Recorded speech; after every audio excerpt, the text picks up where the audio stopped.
financial advice from a professional in connection with or independently research and verify any information that you hear from the Call of Freedom and wish to rely upon, whether for the purpose of making an investment decision or otherwise. I mean, come on, guys. Duh. It's a cryptocurrency investment and a political talk radio. Of course, it's opinions. Computers are online. I'm gonna start loading software. 5, 4, 3, 2, 1. Welcome to the Call to Freedom. Broadcasting live from Vertcoin Studios on LRN FM. You're listening to Will. You will listen to every damn word I have to say! And Aria. Be afraid. Be very afraid. Stay tuned for political talk and everything crypto. That's right. Broadcasting internationally on our BitPlus Network satellite. This is The Call to Freedom. All right, let's boot it up. That's right. Welcome here to the Call to Freedom here on LRN.FM. We are broadcasting live from our Horizon.global studios here in beautiful Keene, New Hampshire. It is me, your host as always, Will Coley, running solo in the studio today. So it should be an interesting episode today. We see the Discord the Discord chat, as always, is up and rolling, and yeah, pretty moving. Well, the first segment today, we're going to listen to one of the khutbahs from the Malik Center that I gave not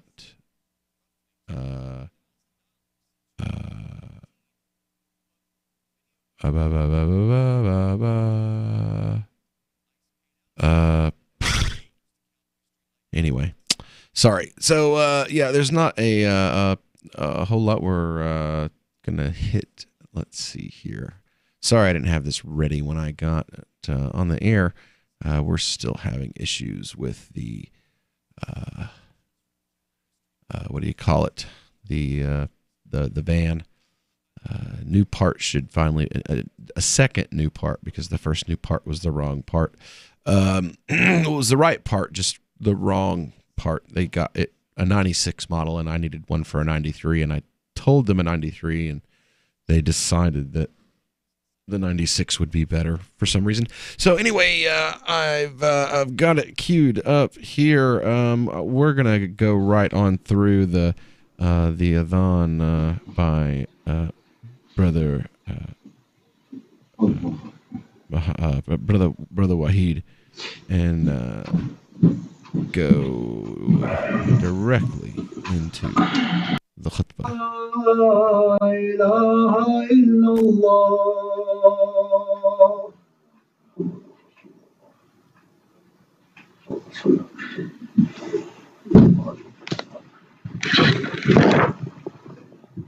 Alhamdulillah wa nasta'inuhu wa nastaghfiruhu wa excuse me. Alhamdulillah wa nasta'inuhu wa nastaghfiruhu wa na'udhu billahi min shururi anfusina wa fi a'malina. وأشهد أن لا إله إلا الله وأشهد أن محمدا عبده ورسوله الحمد لله رب العالمين وصلى الله وسلم وبارك النبي محمد وعلى آله وصحبه أجمعين أما بعد. So we're going to finish out the series of khutbahs that I've been working on for the last few weeks. We've been moving around from a couple of different books that I've been immersing myself in for the last month or so. And the first week, we talked about improving ourselves by improving how we come to and treat the house of Allah. The next week, we learned how to understand tawfiq by understanding what it means to be from the khasirun. How to understand success by understanding being from among the losers. And we saw how the Battle of Uhud is the greatest example of loss and of failure. How the Muslims were great, more organized, more wealthy, it's better put together, and still the outcome was not like Badr. Then last week we covered 10 qualities of successful people, and we talked about Badr and how Badr was a grand example of success. How the Muslims were weak and abased in the earth, as Allah put it so subhanahu wa ta'ala in Quran. That the Muslims were abased, they were weak, they were outnumbered many to one. But because they had strength of vision and they had faith in Allah and His Messenger sallallahu alaihi wasallam, they were victorious. They had tawfiq. Well, today, in the last installment of what I've called the Jihad of Betterment series, we're going to talk about the idea of being better. The idea itself. And how do we as Muslims be better? What is the key? What is the key to tawfiq? What is the key to success? And the key to success, brothers, is tawbah. Sincerely seeking out to Allah for forgiveness for all of those things we may have done, whether we know or we don't know. See, we know that trials, tribulations, tests, they come to us for two reasons. One, Allah wishes to raise our station. Inshallah, all of us will be raised one day. Ameen. But the other is for our many sins. For the many things that we all do. Some that we know, and some that we do not. Sidi Ahmed Zarruq discusses in one of his works stations of Tawbah. That though we are all human beings, we all exist in a different maqam. And that the Tawbah of people in these different stations will be different from the Tawbah of people in other stations. The first is the Tawbah of the kafir. The Tawbah of the kafir is La ilaha illallah, Muhammadin abduhu wa rasuluh. This is why the dominant opinion among the scholars is that the non-Muslim isn't accountable, according to Sharia, for the things that we see as accountable. That they don't need to repent for the individual sins, particularly those that may be accepted in this society or in that society or the other society, but it is not accepted by the Muslims. Now, yes, we do want a harmonious society. We want a moral society. We want to see an upright society, but we don't have the right to impose those values and those views on our neighbors. So, for example, here in America, we have a new Muslim comes, a brother comes, and he wants to accept Islam. But some of us know him around town as a homosexual. He does not need to repent of this. His repentance is La ilaha illallah. That wipes the slate clean. From there forward, any sin that he commits, even if it is to follow through with this unclean desire, is a sin he will need to repent of individually. But as a non-believer who's not Muslim yet, La ilaha illallah Muhammadan Rasulullah. This is the tawbah. To walk away from unbelief. To embrace belief in Allah and His Messenger sallallahu alaihi wasallam.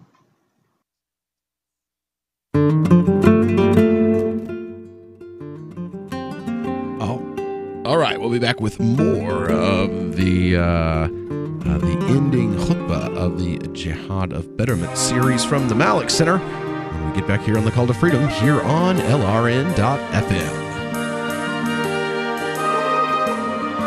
The new 4th edition of Healing Our World, The Compassion of Libertarianism will take your understanding of liberty to a deeper level and has over 1,300 updated references, new cartoons, and a foreword by Dr. Ron Paul. With discounts for multiple book purchases, the 4th edition of Healing Our World is a great gift for the liberals, pragmatists, environmentalists, and Christians in your life who think libertarianism is cold-hearted. Get yours today at healing.freetalklive.com and use promo code FTL for a $5 discount. Why did you move to the Shire? I moved here to the Shire because there's other people around who take liberty just as seriously as I do. I moved to the Shire because I saw videos of people challenging authority and thought that I could get support myself. It called to me, like, do this, right now. I wanted to be around people like me who got it, and once I got here, I knew there was nowhere else that I wanted to be. I've always wanted to change the world, so I moved to the Shire to join people who were actually working towards doing the same thing. The people here are awesome, loving, and positive. It was for the adventure and for the feeling of something important is happening here, and I just wanted to come to sort of be part of that. Visit ShireSociety.com to read and sign the Shire Society Declaration and learn the reasons why, if you love liberty, you should immigrate to the Shire. Plus, connect with others via the forum at ShireSociety.com. That's ShireSociety.com. Some of you asked, and now we've delivered. LRN.FM's live Keene, New Hampshire studio shows are now streamed in HD on Twitch. Visit our channel at twitch.lrn.fm and give it a follow. If you have Amazon Prime, you get 1 free subscription on Twitch. If you use it on our channel, Twitch will give LRN.FM a monthly piece of your Prime subscription cost. So please watch, follow, share, and subscribe to twitch.lrn.fm. That's twitch.lrn.fm. Cell 411 is a free app for Android and iOS that replaces government-controlled 911. Cell 411 allows you to preset a group of friends or private organizations to show up at any emergency. Cell 411 is a nightmare for the state because it proves their so-called services aren't needed. Cell 411 has had thousands of installs, and of course it's covered by the BIPCOT no government license. Cell 411 because your friends won't shoot you when you're in trouble. Without the government, who would build the emergency services? You and Cell 411. Get it today at getcell411.com. Did you know you can listen to LRN.FM via our free-to-air satellite channels? We have channels over nearly all of North America and much of Africa. All you need is an affordable receiver and a dish as small as 30 inches. There are no monthly fees. Learn more at sat.lrn.fm. Plus, if you are a broadcaster or want to be one, this is a good delivery method for our content. See our coverage maps and get details at sat.lrn.fm. That's sat.lrn.fm. sat.lrn.fm. So the protection of life, liberty, and property is what the Free State Project is all about. But it's an effort to move 20,000 people who understand. It's about demonstrating to the entire country that, yeah, we can have a free market, a truly free market. Making it just a freer, great place to live. It's the world's largest voluntarist libertarian community, and it's only getting bigger. That's amazing, to be able to move to a place where other people passionately believe in being free and independent. What the Free State Project is managing to do, though, is to put their money where their mouth is. Physically getting up across the country and saying, let's go someplace and let's demonstrate the power of these ideas. There's a lot of kind of philosophy that surrounds liberty. There's a lot of thinking about it and talking about it. But here in New Hampshire, people are doing it. 101 Reasons Liberty Lives in New Hampshire, a documentary by Free State Project Early Movers. Watch it free at 101reasonsfilm.com. 101reasonsfilm.com. Do you love Twitter? Make sure you favorite the LRN.FM Twitter account so you can receive our tweets at twitter.lrn.fm. That's twitter.lrn.fm. You are listening to the Call to Freedom on LRN.fm. आप सुन रहे हैं स्वतंत्रता की पुकार सिर्फ और सिर्फ LRN.fm पे।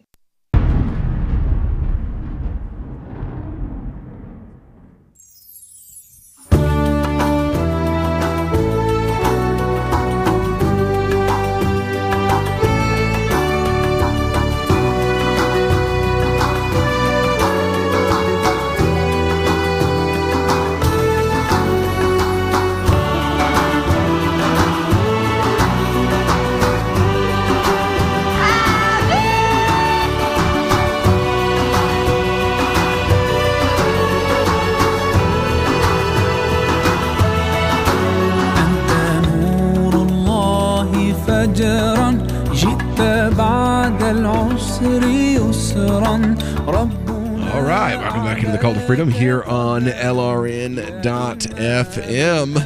broadcasting live from our Horizon.global studios. We are here. It is cold outside today. But just to make sure you folks are awake.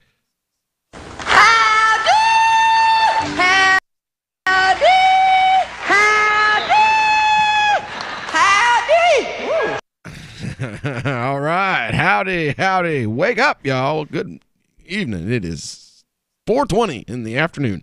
Oh, 4:21. But still, we have been listening to part 4 of the Jihad of Betterment series called Toba, the Key to Success. The first one was about success through the way you carry yourself in the mosque and the way you treat the house of God. The next one was the 10 qualities of success, successful people. Then the last one was, what was the third one? Oh, the second one was to be people of tawfiq, people of success, rather than the khasirun. And this one is, what are the keys to that success? Well, Toba is the key to that success. We'll return to part 4 of the Jihad of Betterment series at the Malik Center with Khatib, well, me, Will Coley. The second is the Toba of the sincere. Inshallah, we fit into these next two. We all fit into these next two categories, inshallah. The Toba of the sincere. This is the Toba of the believer, of the Muslim, who commits sins in his daily life, who has shortcomings, and sins come in two main categories. Violating the command of Allah by not doing something He has commanded you to do, or violating the command of Allah by doing something He has commanded you not to do. So for instance, adultery. This is violating the command of Allah by engaging in that which He has prohibited. By engaging in that which He subhanahu wa ta'ala has prohibited, which He says, do not do this. The other would be to not pray your Fajr Salah. This is, or to not fast if one has the health and the ability to do so. This is not observing those things which Allah has commanded that we do. Now there are different ranks among these sins, and we know these, and that's a khutbah for a different time. But for now, the main thing is we have two types. And the sincere believer repents of these things. It was said of the Prophet ﷺ, though he knew he was forgiven, he repented 70 times a day or more.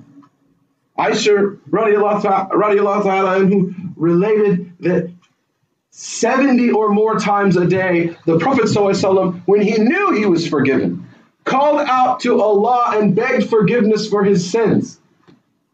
Now we know the sin of the Prophet ﷺ is to choose a good deed when a better deed was available. To make a good decision when there was a better decision that could have been made. And even with that, the Prophet ﷺ begged Allah's forgiveness for his sins 70 or more times a day. How many of us ask for Allah's forgiveness even once a day? Once a week? Once a month?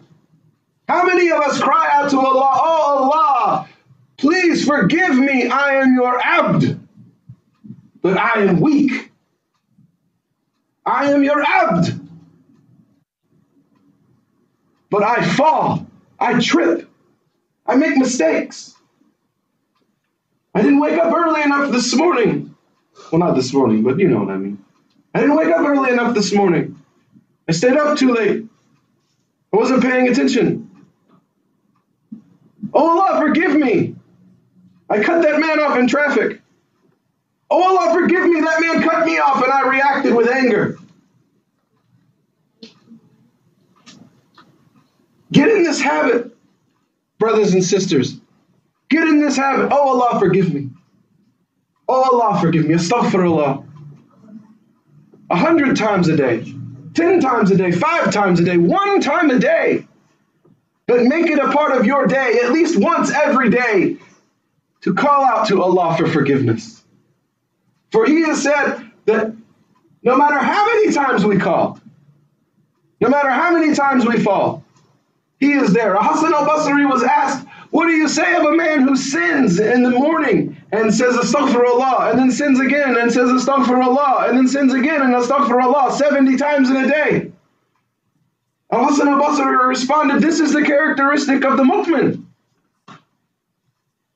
It's those who don't care. The ones who sin and have no conscious acknowledgement of it. Those are the ones who are in trouble. Not those who we make mistakes and we acknowledge it. And we call out, oh Allah, have mercy on your slave. The fourth is the tawbah of devotional people. This is the tawbah of time, of being too tired, of not having enough time in the day to complete all of the devotions that which they had set out to. So they promised Allah, oh Allah, I will make takbirat to you 100 times today, and they just didn't happen. Oh Allah, I've promised you I will read a juz of Quran today, every day, and one day it doesn't happen. These are devotional people. They're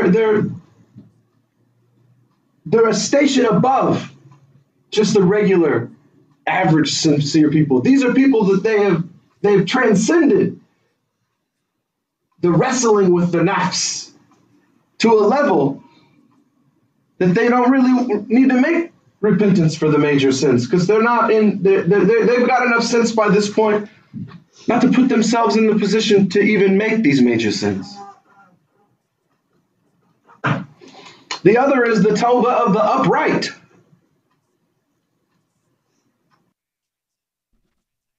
All right, and we'll get back here with number 5, I believe, of Ahmed Zarruq's Stations of Tawbah. We are here on the Call to Freedom, here on LRN.FM.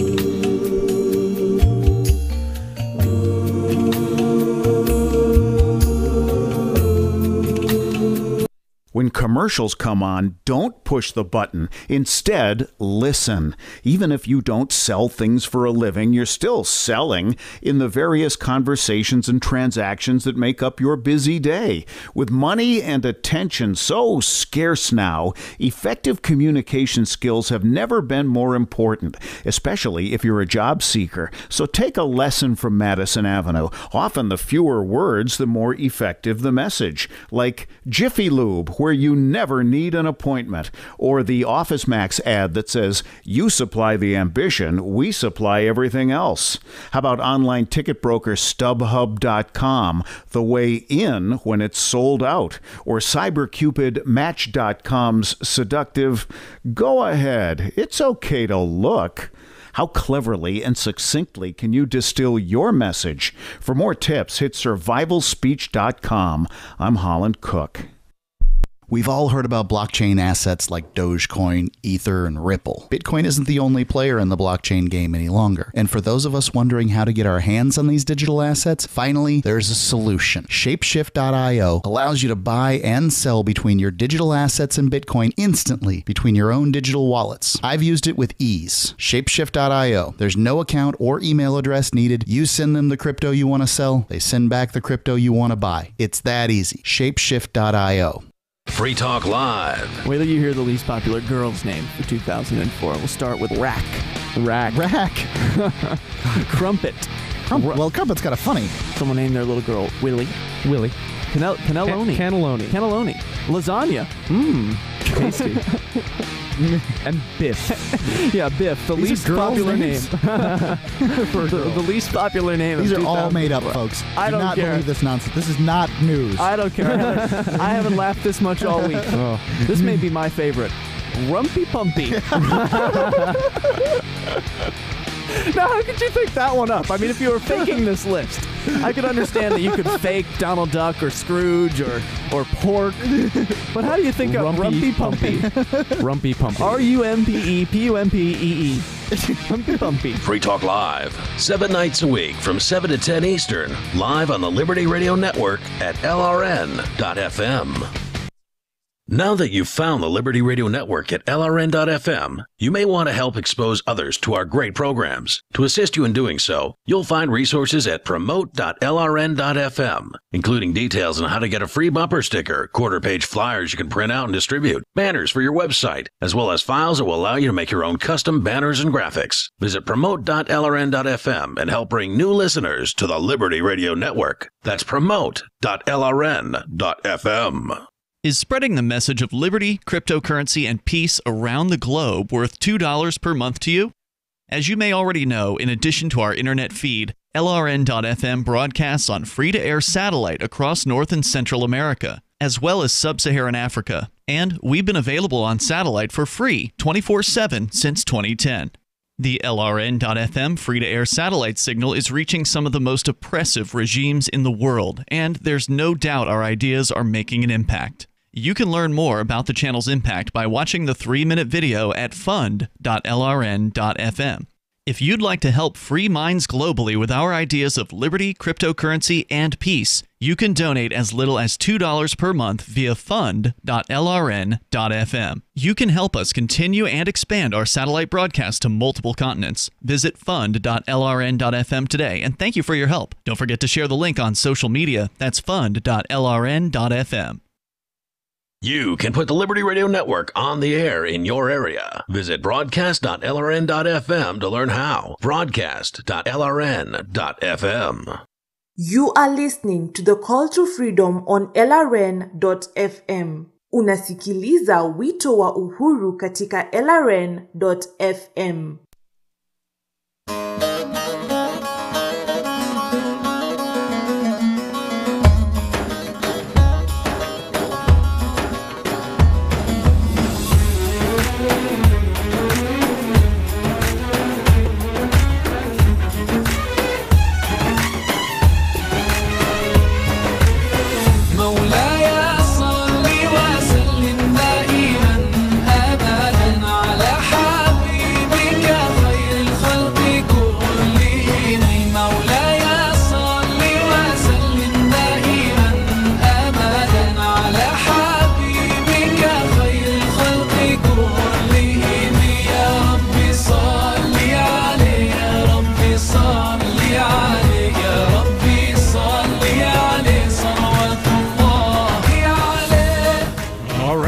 Back to the Call to Freedom here on LRN.FM. Your host, as always, Will Coley, and broadcasting live from our Horizon.global studio here in beautiful Keene, New Hampshire. And we have, I'm rolling solo tonight. Aria's car is kaput. Tom is off on paternity leave. Chris isn't on tonight. Everyone else is out of the studio, so I'm rolling solo. So I figured, why not spend the first hour playing a khutbah from the Malik Center. I actually got a message from someone earlier this week who's a listener of the show that was like, you know what? I'm really glad that you played that, and I'd like to hear more. So we're playing, this is part 4 of a series of khutbahs that I did recently called The Jihad of Betterment, the struggle to make oneself better, and titled Tawbah, or Repentance, the Keys to Success. And we were just getting to number 4 of Ahmed Zarruq's stations of Tawbah.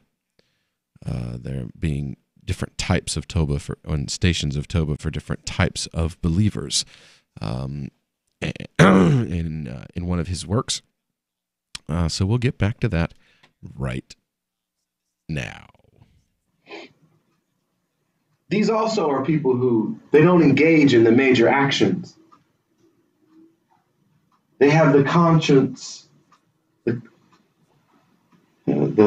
frame of mind to avoid these things. Now, there are times, of course, because we are all imperfect, that they sin, and I'm sure that there are great, we've heard of great sheikhs that have been accused of fornication, and all of these things. So even these great men that we all look up to have the ability to fall. But for what Sidi Ahmed Zarruq is talking about here, he's talking about people that are maintaining in this position in their lives. And the last is the tawbah of the people on a path, the Sadiqeen. These are people, their tawbah is the tawbah of the heart, the tawbah of the breath. These are people that they know that when you stand before Allah on the day of judgment, every breath, you will be held accountable for every breath that you breathe. Every thought that you thought with every breath, you will be held accountable for. The tawbah of the heart. There's a story of a man, he came to a sheikh, old sheikh, very old sheikh. And the man, he had no beard. And he comes to the sheikh and they have a discussion, back and forth, and then they leave.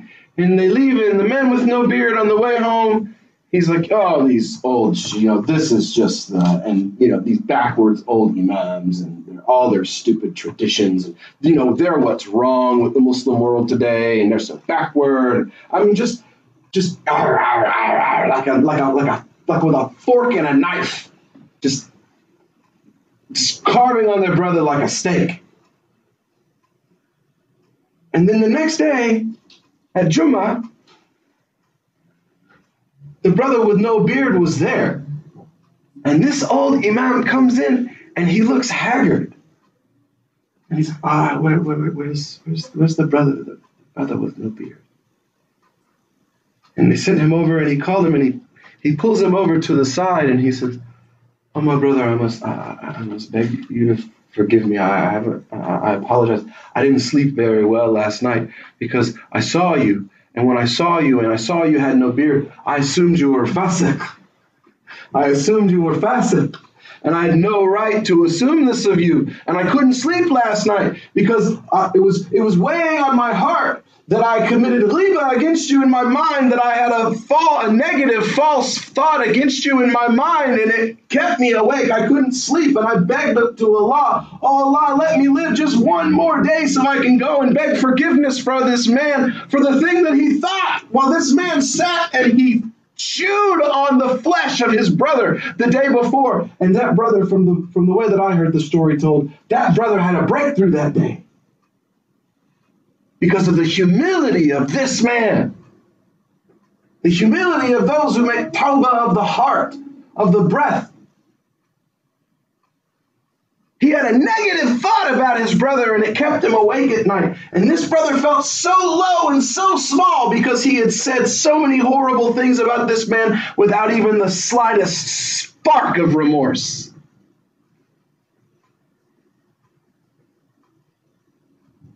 This is the difference between those of us like myself in the second station, the sincere, who still do stupid things, who don't think, who act irrationally, who are heedless. And those in this fifth station who are constantly in Tawbah, who live a life in Tawbah, who constantly take themselves into account over and over again because they've risen past the I have to repent because I stole from my neighbor. And they've risen to this area where the repentance I need is a repentance to clean my heart for just the very thoughts, the negative thoughts about God's creation that I've had. Oh Allah, make us all from amongst those who have the conscience of mind to purge these things from ourselves. Oh Allah, make us from among the successful. Grant us the keys. This is the key.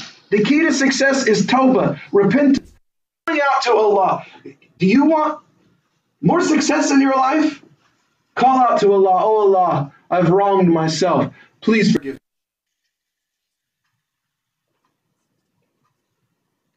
You want grandchildren? Oh Allah, please forgive me. Allah will open the doors for those people who are willing to cry warm tears and beg for his forgiveness. I heard a story of a man, he came to a sheikh, he said, "Yeah, sheikh, I don't think I can be forgiven. Do you think Allah has forgiven me? I did this thing, I can't tell you what it is, it's so terrible, 20 years ago, and I've repented this every single day.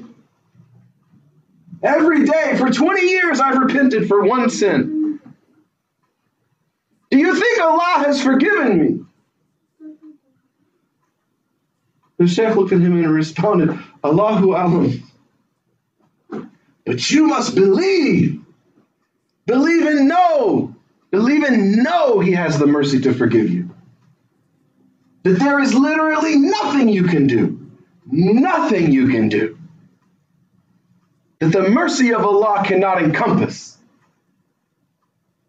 That the forgiveness of Allah cannot cleanse. He's Ar-Rafa and Ar-Ghafur. Ghafur is ever forgiving, not just forgiving once. You know, I could walk over here and just be like, and step on my brother's leg and be like, you know, my brother, I'm sorry, I shouldn't have done that, right? And then I could just do it again. Oh, I'm sorry, my man, I shouldn't have done that.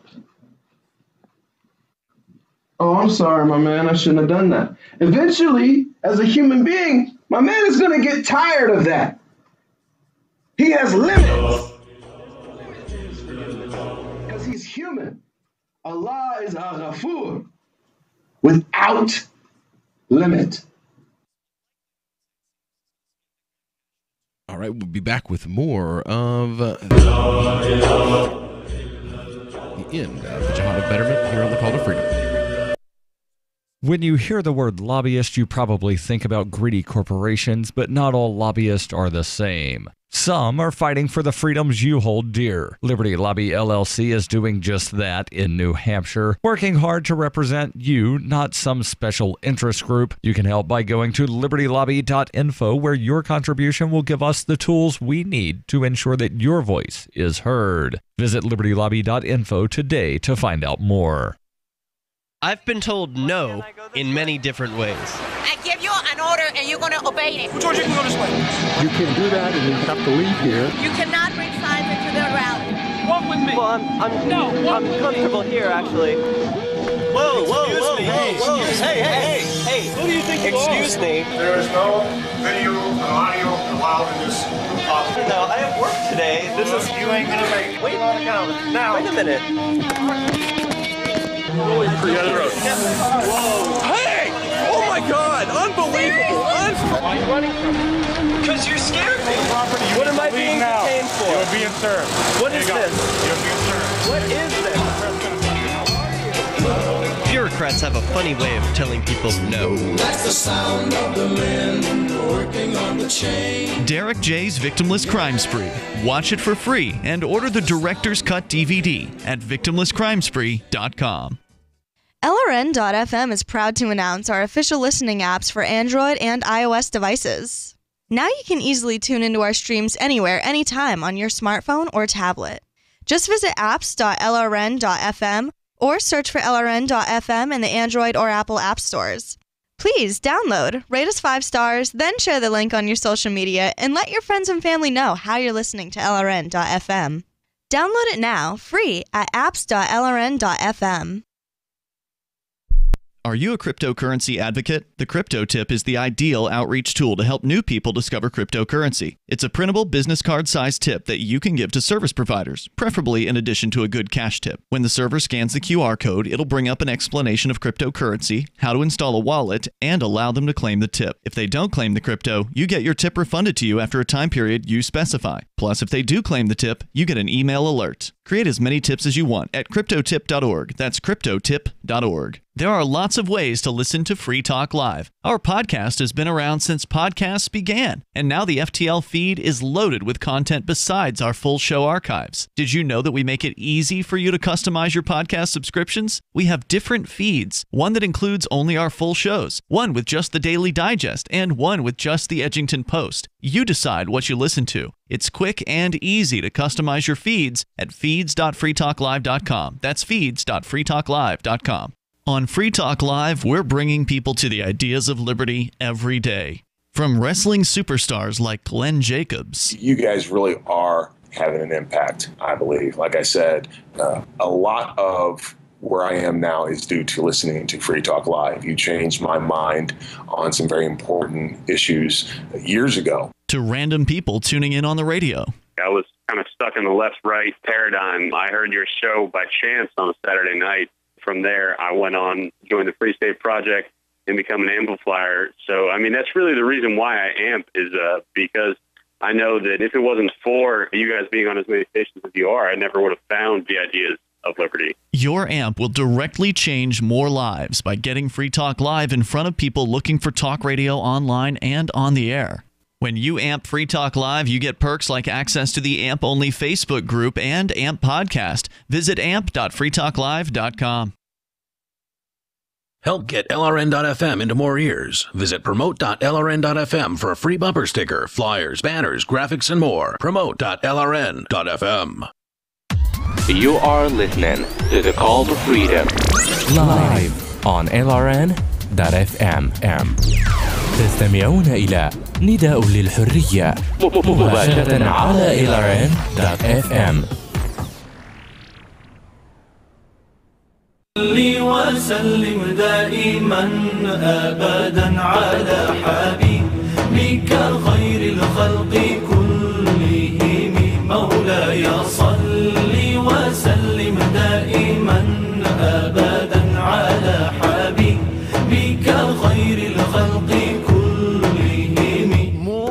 All right, welcome back to the Call to Freedom here on LRN.FM. We've been listening to the Jihad of Betterment, Part 4, from the Malek Center here in beautiful Keene, New Hampshire. And to make sure that we get all the way through to the end of it, we're going to go ahead and get right back to it. This is the Jihad of Betterment series from here in Keene, New Hampshire.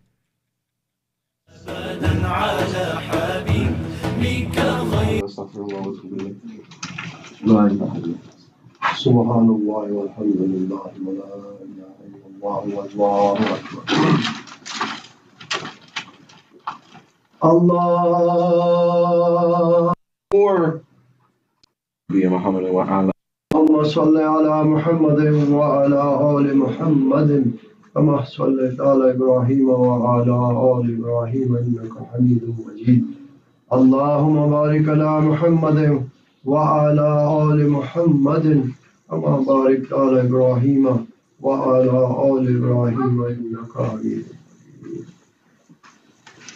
بسم الله والحمد لله وصلى الله وسلم وبارك على نبينا محمد وعلى آله وصحبه أجمعين أما بعد.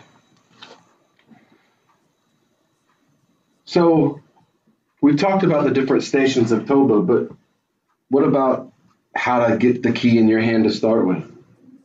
There are 4 steps that I've always been told. I think there's a 5th, and I'm going to explain that 5th one to you and why. The first, of course, is realization. Understanding I've sinned. This is what I did that was wrong. Realizing your sin. That's the first step. You have to realize you're a sinner. The second is the regret. The remorse, the feeling, the guilt that encourages you toward Allah. It encourages you toward that 3rd step, which is to ask Allah. Oh Allah, I am your abd, please forgive me. Oh Allah, I have stolen, please forgive me. Oh Allah, I have backbitten, please forgive me. Oh Allah, I have thought ill of my brother, please forgive me. Beg out to your Lord for forgiveness. This is the 3rd step. But the 4th and the fifth, I think, are the most important. The fourth one is the one that's necessary. Because if you don't, it's just stepping on the brother's foot and not really being sorry. That's the reform. That's the seeing the thing that you did and walking away from it. That's the changing your lifestyle, changing your habits, changing your friends, making sacrifices so that you don't put yourself in the position to commit that sin again. But the fifth I think, is absolutely most important, and that's don't despair. Don't listen, in your ear of the shaitan when he says the things that you have done, Allah cannot forgive you. Don't listen. All of the things I've done, Allah can never forgive me. We've all thought this. All of us have looked at our lives at one point or another and said, Allah could never forgive me. I am just too low. We look at other people, other Muslims, other believers, and see them and go, Allah could forgive him, but he could never forgive me. This is shaitan in your ear, trying to pull you back from the gates of Tawbah. Do not listen to him. He is a liar. He wants you to despair. That was what he did he not? He wants you in despair, because if you're in despair, you're in heedlessness. And if you're in heedlessness, then you're not thinking about the blessings of Allah. And then, it's like a domino effect. All these things, all these difficulties, the sins that we go through, the tests in our life, Allah tells us what it's about in Quran. A test to see which one of you is better. Now, so I understand some translations say best. The sheikhs that I've studied with, they don't like that translation. They say that the grammar of the Arabic is that it's better. Because see, best is number one. Right? So if you're the best, that's it, right? You're the top. Once you're the best, I could never. The best I could do is number two. And people with this sickness in their minds, this feeling like, well, I have to be the best. I have to be perfect. It's a rahmah. Allah did not ask for perfection, did he? Allah subhanahu wa ta'ala doesn't ask for us for perfection. He asks us to improve. Just be better tomorrow than you were today. That's all Allah asks of us. Repent and be better tomorrow than you were today. And if you fall back, repent again. It's a process. We all suck. Let's just be honest. We're human. We're terrible. We're in dunya. This is the lowest place. This is the lowest. It's what dunya means. It's the lowest. We're sifting around in the manure and the garbage right now. We're not meant for this place. But we cannot get to the better place unless we have the keys. And the keys to success and the keys to that better place are Tawbah. So please, brothers, I'll close with this. Make Tawbah on your lips at all times. Become people of success. Become people of tawfiq. Become people of Tawbah. Ask Allah every day. Just make it a point. Every day, I'm going to say astaghfirullah 10 times. And don't just, astaghfirullah, astaghfirullah, astaghfirullah, astaghfirullah. Think about it. Reflect. Don't just say words that you don't know what they mean. Reflect. Oh Allah, forgive me for all those things I've done that I didn't know. All the sins I committed that I didn't even know I committed. Oh Allah, forgive me for all the sins that I have committed that I knew that I committed. Just say that to yourself over and over and over again. Say it as you drive to work. Say it as you drive to lunch. Repeat it in your head as you eat your lunch. But be people of Tawbah. Have a Have a good death. You'll die. When you're, do the books not say you'll be raised in the state in which you died? Who wants to stand before Allah having the last words that left your lips? Astaghfirullah.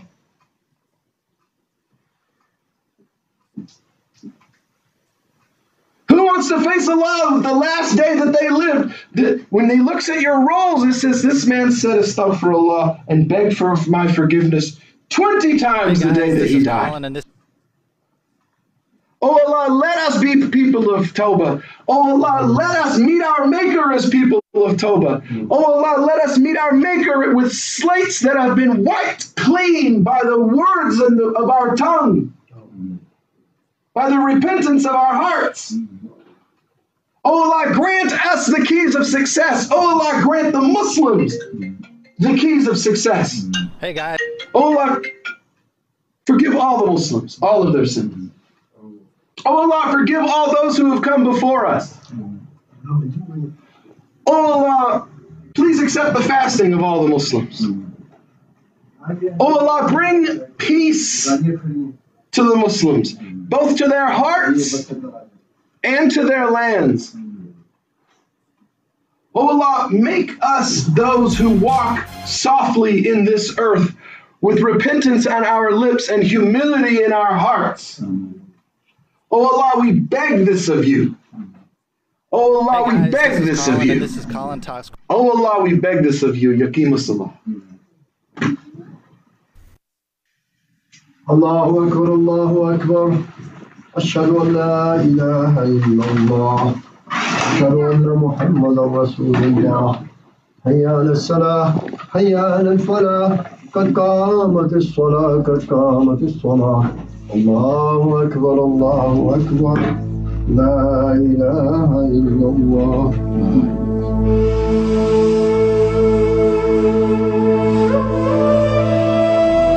We'll be back with the Crypto Hour right after this.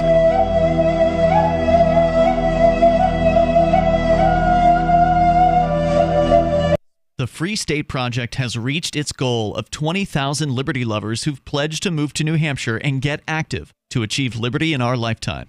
Perhaps you're trying to figure out what part of New Hampshire should be your destination.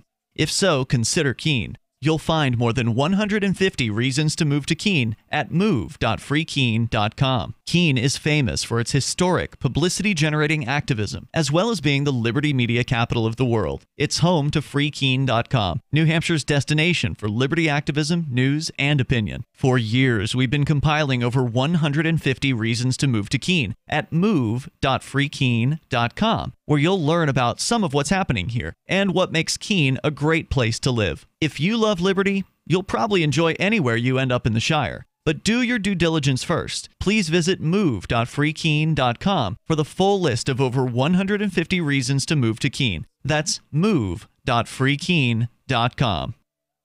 LRN.FM now has a Discord. Discord is a free text and voice chat platform, and we now have our own server with a bunch of channels at discord.lrn.fm. You can join other listeners as they chat about various things during our live shows, or anytime, day or night. Discord software is available cross-platform, so you can have it on whatever device you want and take your chats anywhere. Join our Discord at discord.lrn.fm. That's discord.lrn.fm. My name is Jacob Hornberger. I'm president of the Future of Freedom Foundation, which Congressman Ron Paul awarded for having an outstanding freedom website. Write us at fff@fff.org, and we'll send you a free 3-month subscription to our monthly journal of libertarian essays and our booklet, Economic Liberty in the Constitution, which George Mason University economics professor Walter Williams praised in a recent column. That's fff@fff.org.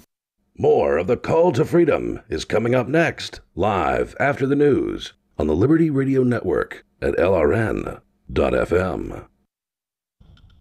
From Keene in the Shire, the Liberty Media capital of the world, this is Daryl W. Perry, host of FPP Radio News for Wednesday, November 14th, 2018. Silver is trading at $13.99 per ounce. Gold is valued at $1,201 per ounce. Zen is trading at $13, and the average price of Bitcoin is $6,324.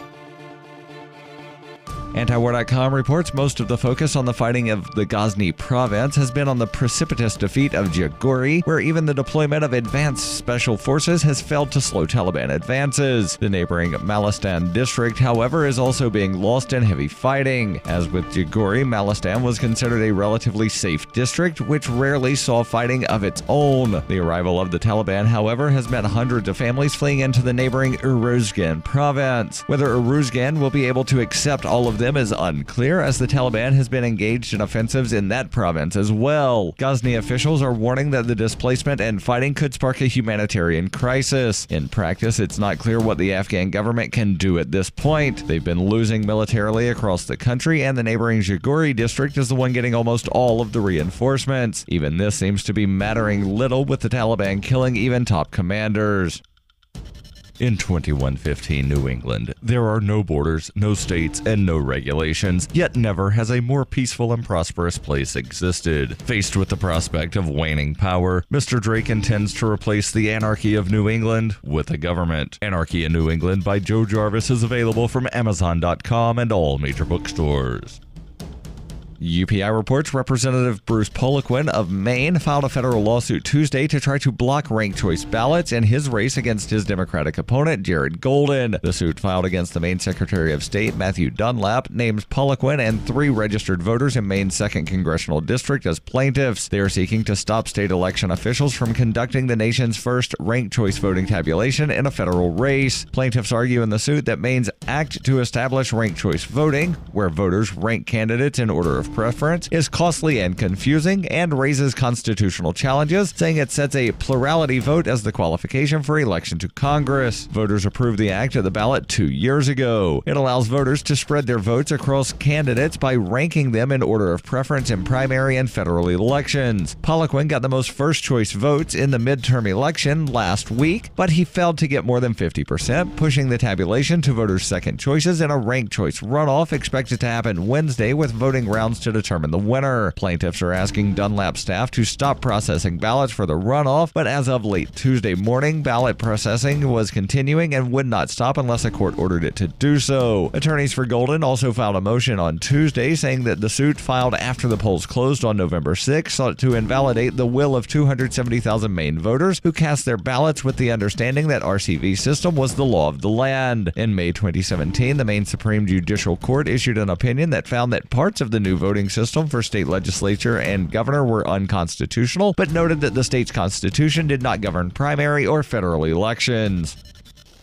Zencash is now Horizon. Horizon is a privacy platform built on zero-knowledge technology with a decentralized secure node architecture. The Horizon platform enables real-life uses beyond currency, including the ability to privately chat with other people. Soon, Horizon will enable you to publish information and go anywhere on the web, all with complete privacy. Horizon, bringing privacy to life. Learn more at horizon.global. HORIZEN.global. Reuters reports white-clad forensics teams with cadaver dogs fanned out across a ghostly landscape strewn with ash and charred debris, searching on Tuesday for more human remains left from a blaze that killed at least 42 people in California's deadliest wildfire disaster. The intensified effort to locate victims came on the 6th day of a blaze that incinerated over 7,000 homes and other buildings, including most of the town of Paradise in the Sierra foothills of rural Butte County, about 175 miles north of San Francisco. County Sheriff Corey Honea said 228 people were listed as missing, and his office also was working to determine the fate of nearly 1,300 individuals whose loved ones had requested well-being checks on their behalf. By Tuesday, the killer blaze, dubbed the Camp Fire, had blackened 125,000 acres, but crews had carved containment lines around nearly a third of the fire's expanded perimeter. More than 50,000 area residents remained under evacuation orders, and 15,500 structures were listed as threatened by the blaze. This has been FPP Radio News. Online at fppradio.com. A reclusive deity hasn't written a new book in 2,000 years, and a local rescue dog is adopted for a couple weeks. This is the Onion Week in Review. This week, in a devastating blow to the nation's laundry, 16,000 Americans were reportedly stained during the messiest day in U.S. history. Reports confirm that nearly 3,000 citizens received permanent stains on their good shirt from mustard splatter off a dropped hot dog, along with 12,000 cases of spilled coffee and other dark beverages ruining Americans' pair of hand-wash-only pants. Government officials further indicated that federal assistance for the nation's overwhelmed dry cleaners would be necessary. And in this week's local news, an elderly Rite Aid patron stretches out a conversation about toothpaste to prolong human contact. In other news, artifacts discovered buried in Washington, D.C. suggest humans once passed laws there. A self-centered child blames his parents' divorce entirely on himself. And a night of uninterrupted sleep really throws off a man's entire day. This is the Onion News Network. The Call to Freedom is an opinion show. It's meant for informational purposes only. It is not licensed financial advice. It is very important to do your own analysis before making any investment based on your own personal circumstances. You should take independent financial advice from a professional in connection with or independently research and verify any information that you hear from the Call of Freedom and wish to rely upon, whether for the purpose of making an investment decision or otherwise. I mean, come on, guys. Duh. It's a cryptocurrency investment and a political talk radio. Of course, it's opinions.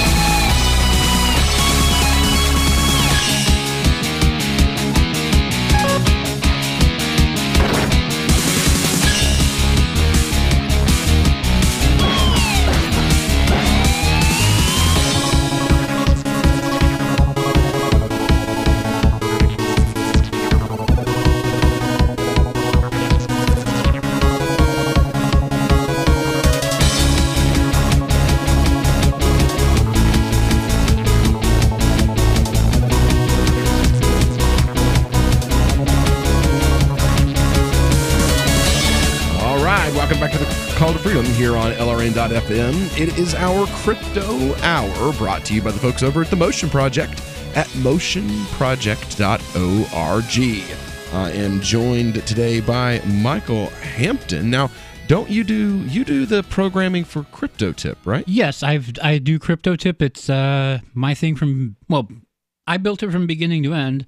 I have partnered with Ian to market it and get people in to promote it and all that. Well, now, before we get in very far at all, tell our listeners, because this is our time to talk about crypto on the air, what is CryptoTip and how they can get involved with CryptoTip. Okay. CryptoTip is a site where you can print actual physical cryptocurrency tips that you can give out to people on paper, whatever, that if you want to spread the message to people that have not seen this before, you want to give somebody a few satoshis of whatever, Bitcoin Cash, Dash, whatever, and just kind of get the message out to people that may not have seen it before or had experience with it or whatever. The way these work is you deposit a little bit of cryptocurrency. You decide how much, how many tips you want to print. You send in the Dash or the Bitcoin Cash, and you get a page that you can print out on your printer, and you then take a pair of scissors, you cut them up, and then you can actually just give some cryptocurrency to people. And when somebody receives one of these, they just scan the QR code with their phone. It'll take them to the CryptoTip website, and they can redeem it, get that cryptocurrency into their own wallet.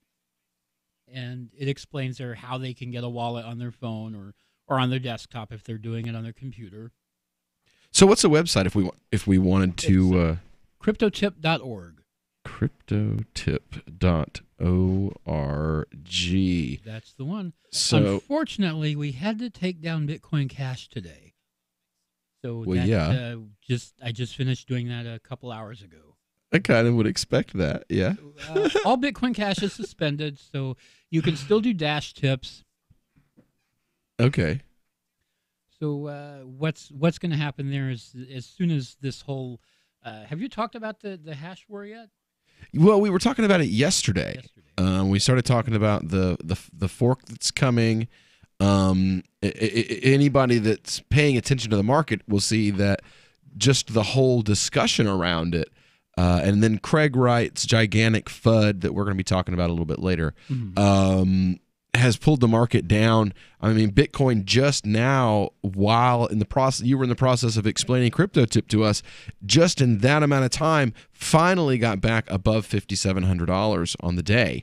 Wow. Starting today around $6,400, dropping. That's a serious drop. All the way down to $5,537 almost 15%. Before rebounding. We're back at about 10.68% losses for the day on the market, and that's market wide. Everything that we're looking at, all the coins, all the cryptos are dropping in relation to what's happened. I think it's a cross between what's going on with the Bitcoin Cash fork and it being pulled, and Bitcoin Cash and Bitcoin just being tied together in the public psyche, and this big FUD that came out from Craig Wright yesterday.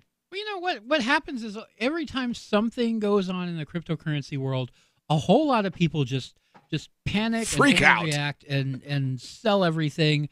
And we see these prices drop, and then that's what happens with the stock market it recovers too. Again. Yeah, it's the same thing with the stock market, and I think what it is you have finally lured some of those investors over, and what they do is they bet more than they have, or they bet more than they can, more than they should. Yeah, and then it's gone one day. When they see it start shrinking, they're like, "Oh my God, this is my kid's college money." Yeah. And then they just sell just to get whatever they can out of it, and it pushes the prices down. It does the same thing in the stock market. You're not supposed to invest your kids' college money in Bitcoin or anything else. Yeah, but I was going to get rich quick, so it was okay. You're not going to get rich quick. The guy on YouTube told me so.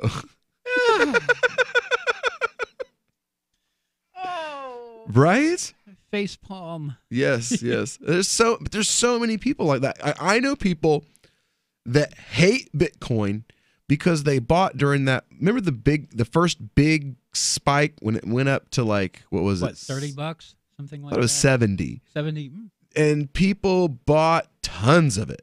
And then it dropped back down to like $27, and people were like, "That's it. It's a scam." Blah blah blah blah blah. Yeah. Okay. I know people that lost money then that hate Bitcoin still to this day, and they're like, "No, you're all idiots. Everybody that's putting money into it, you're all getting scammed."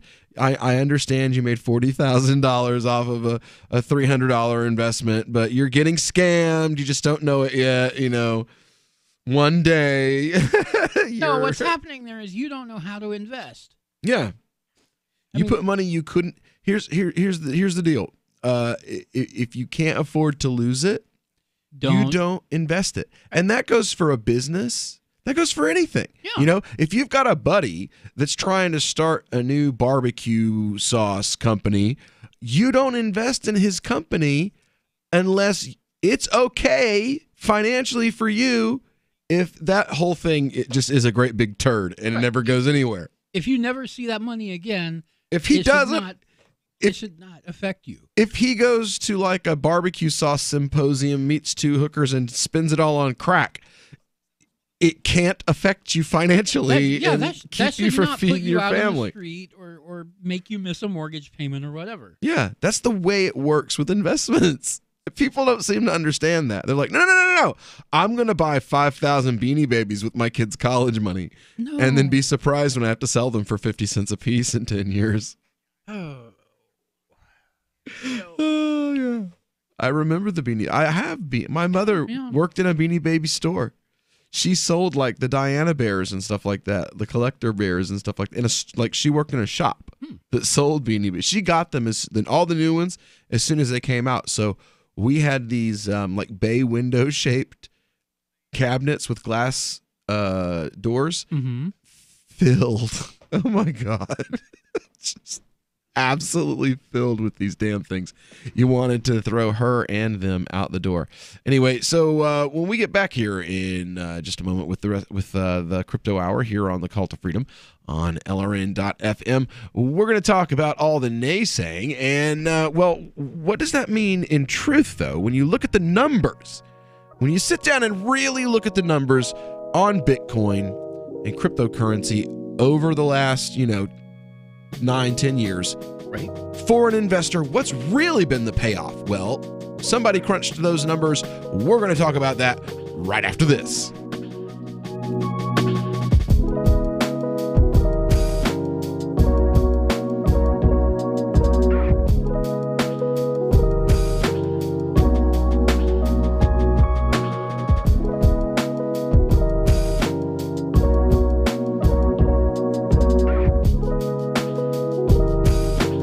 Radio is the most personal of mediums. I exist right now in your head. If you listen to Free Talk Live regularly, you know me. Free Talk Live is on more than 160 radio stations around the U.S. and has been downloaded on every continent around the world. Hundreds of thousands of listeners with ad packages from $600 a month to $6,000 a month. Imagine what we can do for your business, project, website, or idea. Email me, mark@freetalklive.com. This is Michael Dean from the Freedom Fiends. I've run websites since 1996 and have used over a dozen web hosts in that time.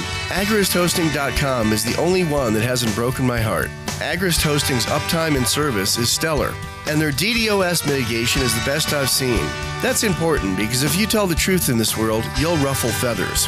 And some people will try dirty tricks to silence your voice. No matter what the haters hit us with, Agrist Hosting keeps our websites online. If you have a mission-critical commercial presence or a world-changing activism site, you cannot tolerate any skullduggery. So go with AgristHosting.com. Have a WordPress or blog site, but you're not satisfied with performance or uptime? Or just want raw hosting? Want to pay with Bitcoin? Agrist Hosting specializes in high-performance hosting with personalized service. Go to AgristHosting.com and click on the button that says Get Hosted. That's AgristHosting.com. The LRN.FM social media channels have been revamped. We've eliminated Facebook and focused on other platforms like Twitter and Mastodon, the decentralized alternative to Twitter. On our accounts, you'll find posts from multiple LRN.FM show hosts together in one place. Follow us on Twitter at twitter.lrn.fm, or better yet, move to the decentralized Mastodon social media platform at toot.lrn.fm, toot.lrn.fm. I think you'll like it. This Your Family Today tip is brought to you by Nestle Toll House Refrigerated Cookie Dough. Who would you bake some love for? Find fun and easy baking ideas at tollhouse.com. Kids love doing arts and crafts projects, especially when you join in. Try channeling all that artistic energy into the kitchen and bake up some creative treats together. Think of your art supplies as the frosting, sprinkles, and decorating gels, and use cookies or cupcakes as your canvas. For more tips like these, visit us at parenthood.com/yourfamilytoday. Imagine someone in your community getting in their car, turning on the radio, and hearing the Liberty Radio Network. You can make that vision a reality with your own micro radio station. Visit broadcast.lrn.fm to learn how you can put our programs on the air in your area. You can have LRN.FM running around the clock, and you can even add in your own local shows. Building a radio station is simple, but programming isn't. That's where LRN.FM comes in. Learn more at broadcast.lrn.fm. That's broadcast.lrn.fm. We have some good news. The indictments against Ross Ulbricht in the District of Maryland were dismissed with prejudice, meaning they can never be refiled. This is especially good because those indictments contain the only charge ever made that Ross engaged in murder for hire. This was a serious allegation that Ross Ulbricht denies. It was never prosecuted or ruled on by a jury, but was trumpeted by the federal government and the media as if it were proven fact. The Maryland court held these indictments for almost 5 years, poisoning Ross's case and leaving him under a cloud of unproven allegations. As explained in Ross's appeal to the Supreme Court, the fact that the judge used these allegations to give Ross a draconian sentence of double life without parole violated his Sixth Amendment right to a jury trial. Judges are required to issue sentences based on convictions decided by a jury, not unproven allegations never even charged at trial. Although this is a positive development, the dropped indictment will not set Ross free. Now, a presidential pardon is Ross's only hope of freedom. Sign the petition at freeross.org. freeross.org. Some of our live shows are streamed in HD on Twitch. Please follow and share at twitch.lrn.fm. That's twitch.lrn.fm. This is Angel Clark, and you're listening to The Call to Freedom on LRN.FM.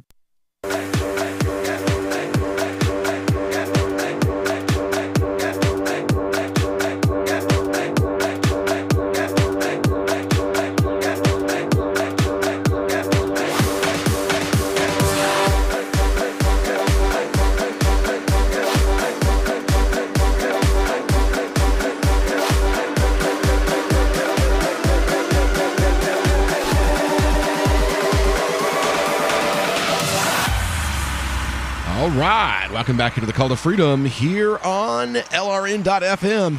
It is our crypto hour, brought to you by the Motion Project over at motionproject.org. We've been talking about, well, Bitcoin back down again. I'm watching the ticker. Bitcoin back below $5,700 again. I don't know. Maybe Craig Wright and his fuddy fud is right. But you know what? Looking at the numbers, Bitcoin's netted profits pretty good, literally daily. You know, it's just people. It's just people panicking today, and you know, it'll settle. Well, I think what it is people are selling their Bitcoin and buying Bitcoin Cash with it in order to have it for the free coins. And when everything is over and the shorts and longs are all settled, they'll buy Bitcoin with it back and push the price of Bitcoin back up to where it was. I'm just not, I'm not a guru. I just pay attention to what happens over and over and over again in the market. Didn't this happen?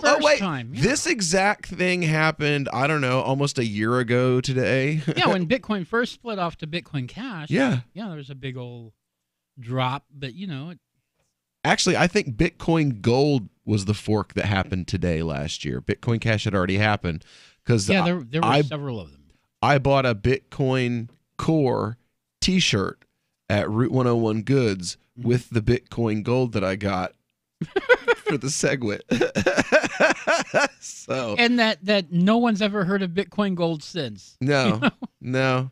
Well, if you had Helium, if you were invested in the Helium bot investment app, you heard of Bitcoin Gold because they bought into Bitcoin Gold. Right. And the way that their bot was programmed, basically everyone lost all their money in Bitcoin Gold because every time it dropped again, they would buy more. The computer's algorithm just automatically would buy more Bitcoin Gold. I watched $1,500 turn into $200. Like, basically, they paid me $1,500. Like, that was my cut of a contract I got from them. I put it into helium.com and I got $200 back. Oh, man. And it was all Bitcoin Gold. Well, Bitcoin Core, I guess is what they're calling it. The regular Bitcoin. Well, according to the Bitcoinist investment guy, Georgy Georgiev, it's netted a 0.347% profit per day for holders since 2011. Despite the sharp decline in Bitcoin throughout the entirety of 2018, the world's leading cryptocurrency's daily average profit of 0.347% per day has been generous for its long-term holders. Well, yeah. See, Bitcoin, currently trading around $5,700, its daily moving average since January 1st, 2011 is 0.347% in the positive. Clavenstone, an institutional-grade Bitcoin key management company, has come up with a tracker monitoring the cryptocurrency's daily change. The positive daily change suggests that Bitcoin is indeed a reliable store of value. Moreover, despite 2018's bear run, Bitcoin has also turned out to be a rather profitable investment. Bitcoinist reported earlier this year that Bitwise asset management analyst Matt Hugin thinks that Bitcoin could be worth $40,000 as a store of value within the next decade.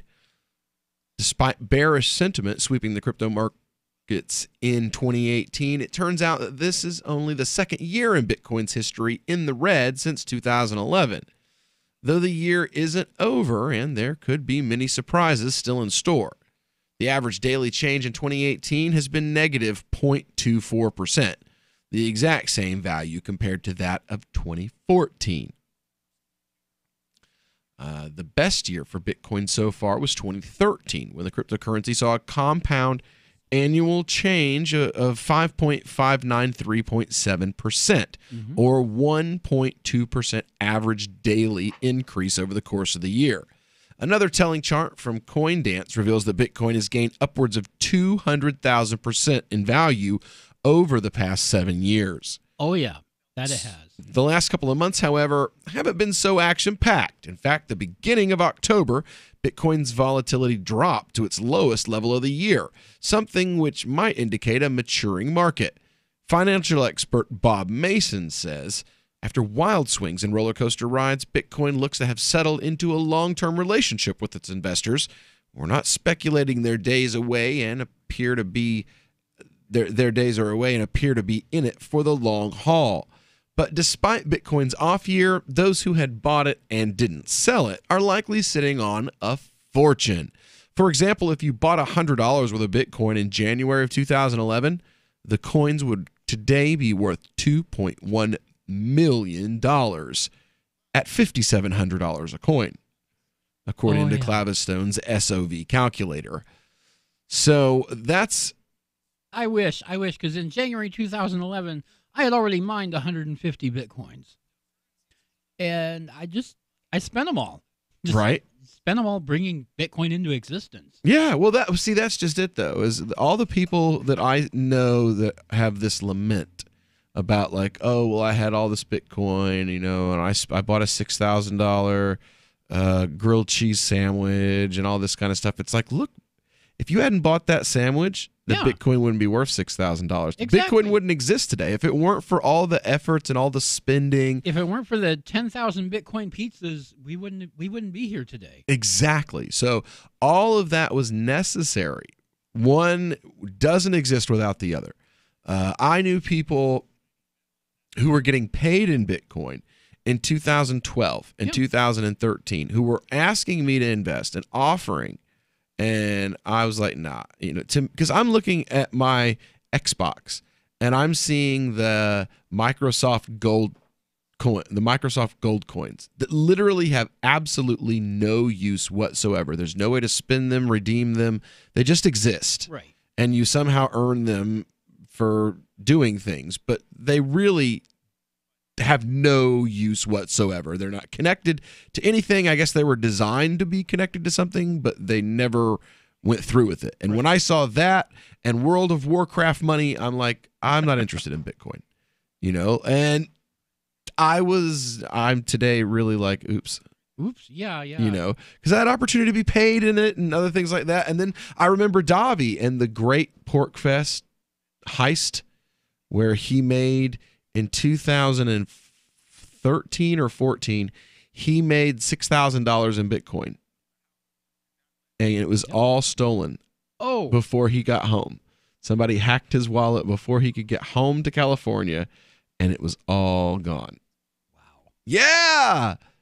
Yeah, man. It was bad. It was really, really, really bad. Pretty bad. So anyway, when we get back here, we're going to continue on with this discussion of today's current drop in markets. And, you know, what is an investment in cryptocurrency in the long run? Is it something you should look into, or, you know, maybe just keep your money in your pocket?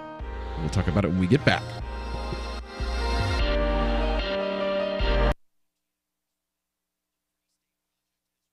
Is spreading the message of liberty, cryptocurrency, and peace around the globe worth $2 per month to you? As you may already know, in addition to our internet feed, LRN.FM broadcasts on free-to-air satellite across North and Central America, as well as Sub-Saharan Africa. And we've been available on satellite for free 24/7 since 2010. The LRN.FM free-to-air satellite signal is reaching some of the most oppressive regimes in the world, and there's no doubt our ideas are making an impact. You can learn more about the channel's impact by watching the 3-minute video at fund.lrn.fm. If you'd like to help free minds globally with our ideas of liberty, cryptocurrency, and peace, you can donate as little as $2 per month via fund.lrn.fm. You can help us continue and expand our satellite broadcast to multiple continents. Visit fund.lrn.fm today, and thank you for your help. Don't forget to share the link on social media. That's fund.lrn.fm. What do you shop for that you could otherwise buy at Amazon? Pretty much everything, right? Amazon has competitive pricing and they deliver, and that's a big plus. If you could plan ahead in your shopping, would you be interested in saving up to 33%? There's a catch. You have to do your shopping in Bitcoin. But imagine those savings. It's like a huge raise. All you have to do is go to saveatpurse.com. We've saved thousands, and you can too. Plan ahead and save. Saveatpurse.com. Studies show that more and more teenagers are leaving Facebook, but where are they going instead? Apparently to the hottest new social media site in years, the comments section of this YouTube video of a deer running in slow motion. Already, its comment section is seeing over 30 million active users. Facebook isn't giving up so easily, incorporating images and videos of deer, elk, reindeer, and even moose into their layout. But teens say that misses the point entirely. In fact, the site's one unwritten rule: don't post anything about the video itself. Teens say that's not cool. But with more and more people swapping over to the comments section of the slow motion deer video by the day, some trend watchers warn it may begin going the way of Facebook. I was obsessed with it for a while, but now it's just boring.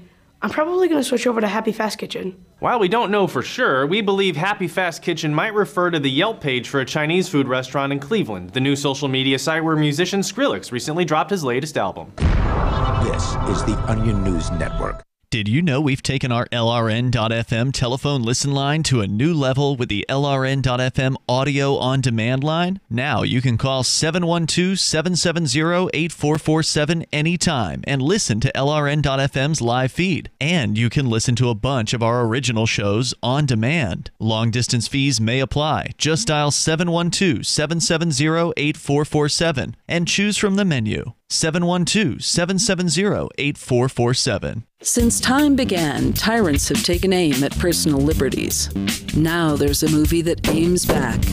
The government has no more right to tell us what to put in our bodies than they have to take our guns or tell us what books we can read. 6 drug police were eaten by bears while raiding a marijuana farm. On your knees, you dirty hippies! Jesus. On your knees! What's the problem, officer? Today, many cops who enforce pot laws do so only because it provides them with cushy jobs, good benefits, and a chance to push people around. I was an undercover narcotics officer. The drug war is nothing but a farce. The Second Amendment says you gotta keep you and your gat intact.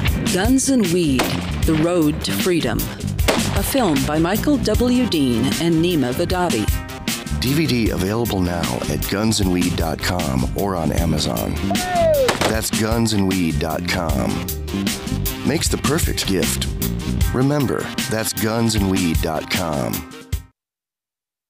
Love what we do? Please help support our international satellite channels at patreon.lrn.fm. That's patreon.lrn.fm. You're listening to The Call to Freedom on LRN.FM. تستمتعون إلى برنامج نداء للحرية مباشرة على LRN.FM.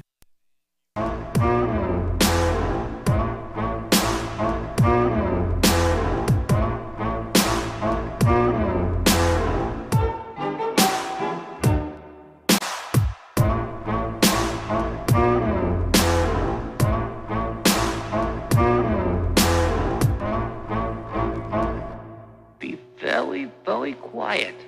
I'm hunting wabbits. All right, welcome back into the Call to Freedom here on LRN.FM. That's right. That's Elmer Fudd. We searching for wabbits. You know what that means. Somebody's out there trying to scare you. Maybe even part of what caused the market to dip today. This time, it's somebody from the Bitcoin Cash hash war, Mr. Craig Wright, right? Yeah, Craig Wright's the other side. It's like Roger Ver on one and his friends on one side. Yeah, Roger Ver. You got Bugs Bunny here and Daffy Duck here. Yeah, exactly. And we're hunting for wabbits. We like the FUD. And so this is Craig Wright. in his own words. Basically, he says Bitcoin is dead, and not today, but it will be within a year. Because he's going to kill it. We're already mining at a loss, and we will keep mining at a loss. So if you come over, we're just going to make you lose money until you stop. We are going to, no matter how long you take, have SV running, and every time you think you get ahead, we're going to reorg any ABC blocks. Any exchange that does this, we're going to block all their transactions and reorg them, targeted. So if you're an exchange running this, I'm going to make your life living hell. And when I finish with it, I'm going to come back and make your life worse than living hell. When you're done with ABC, are you going after Bitcoin, after BTC? Bitcoin Core is already dead. That's a big mountain to climb there too. So no, it's not. Bitcoin Core is already dead. They just don't know it yet. With the changes from the original Bitcoin and what they've done to add SegWit and whatever else, they don't understand the system well enough, and they will learn next year that there is a fatal flaw in BTC. And by fatal, I mean there won't be any BTC at the end of next year. Okay, so as you can see... Wow. Yeah. So there's a fatal flaw in the code, I guess? So he says. Because of SegWit. And it sounds to me like he's predicting that Bitcoin will delete itself. No, it sounds to me like he's predicting that he's going to do it himself. He's going to delete Bitcoin. Himself, yes. He knows this flaw exists, and he's going to exploit it. Why? I don't know. Why would he? Is he an investor who's like bought to the nines, selling short? I don't know what his problem is. He might be psychotic. You know, no one's been able to give me a good explanation of why he's doing this. Other than who is he? He's lost his mind. Who is he? I hear he claims to be Satoshi Nakamoto. Yeah, well, we know that's not true because he hasn't signed a message with Satoshi's key. Yeah, nobody has. Nobody has. So, again, who is this guy? He's a hater with a lot of money, as far as I can tell. You heard him. He's like, we're going to destroy you. We're going to destroy Bitcoin Cash. We're going to force you to mine, and we're going to make it to where you will lose money. We're going to make you lose money. We're going to kill we're going to kill Bitcoin Cash, basically. Yeah. Then we're going to go kill Bitcoin. Who does this? I think it's hilarious. So again, who is this guy? Like I've literally never heard of him until. Yeah, I hadn't. I mean, I know who Roger Ver is. I've met Roger Ver. I have not met. Is he Craig like Wright. somebody that's just butthurt over something that happened with Roger? It could be. It could be. Was he? I wish I knew. It's just crazy. He's, we're coming after Bitcoin Cash. Look this guy up. We're gonna take Bitcoin Cash down. And yeah, that's all that's there. Okay. All right, then. So, Colin talks crypto. I had to find the video clip somewhere. Craig Wright says that he's going to single-handedly destroy Bitcoin Cash. Let's see here. Really? I've got Coin Journal talking about this all the way back in September. Paycoin, the scam coin created by disgraced convicted scammer Josh Garza, is still technically alive. That coin had secret stakers that gave holders more than 500% compounding interest, a bunch of fake partnerships, and a fake $20 floor that never existed. Blah, blah, blah, blah, blah. Wow. So there's 100 kilobyte size. Craig Wright wants to push the block limit multiple times higher than it already is. It doesn't seem to be clear to anyone. To use a boat metaphor, everyone was on Bitcoin's cruiser line, and then it started getting crowded, so a group of people decided to make their own cruiser line and make it even bigger. That seems reasonable, but only a fraction of the people joined them on the ship, so it's pretty empty at the moment. But that isn't a bad thing. The room is there for when and if people want it. But now, for some inexplicable reason, Craig Wright wants to make an even bigger boat and split the remaining already sparse Bitcoin Cash passengers between it and the original Bitcoin Cash ship. It's gotten to the point where Craig Wright is Bitcoin Cash's biggest liability. Previously portrayed as one of the biggest supporters, the man is definitely not Satoshi Nakamoto. Seems to be on a crusade to destroy his own credibility. There was the plagiarism incident. He used stock photos of a yacht to showcase his wealth. He's shown plagiarizing a simple Hello World program he posted to showcase his programming abilities. He displayed a clear lack of understanding of the difference between a kilobit and a kilobyte.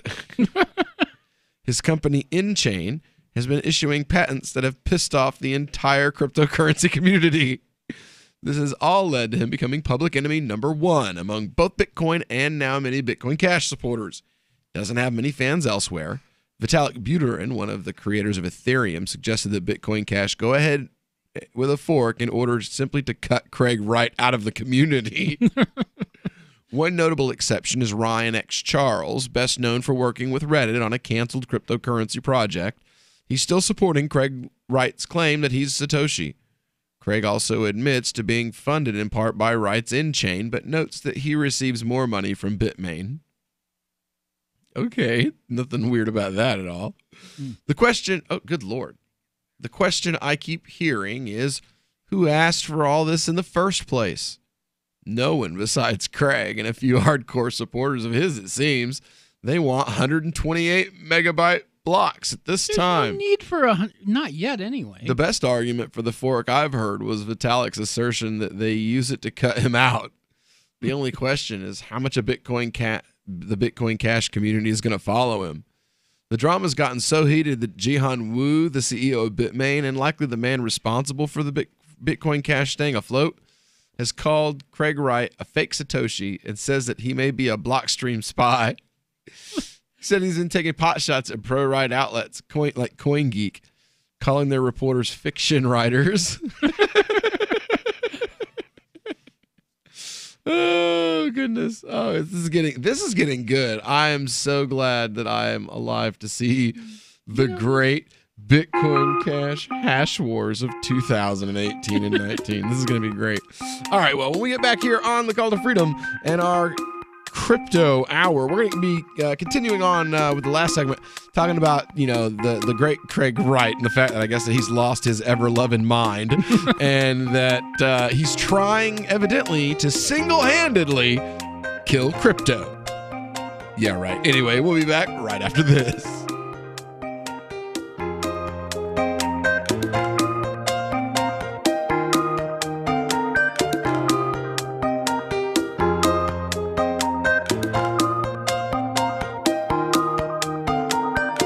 Looking for a great real estate investment? Consider New Hampshire, which is ground zero for the Liberty Movement. Your first call should be to Mark Worden from Porcupine Real Estate. He's more than just a real estate agent. He's your New Hampshire concierge. Where are the best places to live? Do you want farm, city, the burbs, or forest? Do you want a duplex or multifamily building so that renters pay your mortgage? There are homes in all price ranges in New Hampshire, and Mark can help with financing too. Invest in Liberty and property. Mark Worden can help.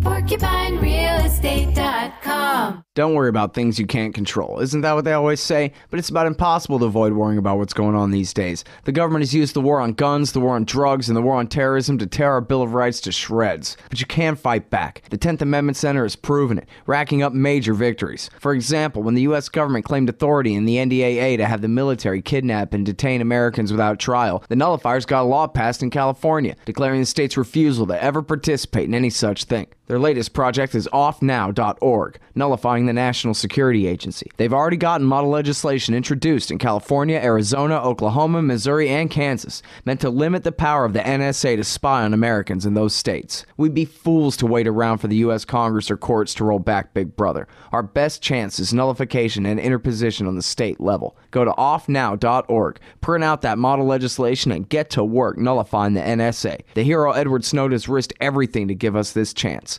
Let's take it. Offnow.org. Some of you asked, and now we've delivered. LRN.FM's live Keene, New Hampshire studio shows are now streamed in HD on Twitch. Visit our channel at twitch.lrn.fm and give it a follow. If you have Amazon Prime, you get one free subscription on Twitch. If you use it on our channel, Twitch will give LRN.FM a monthly piece of your Prime subscription cost. So please watch, follow, share, and subscribe to twitch.lrn.fm. That's twitch.lrn.fm.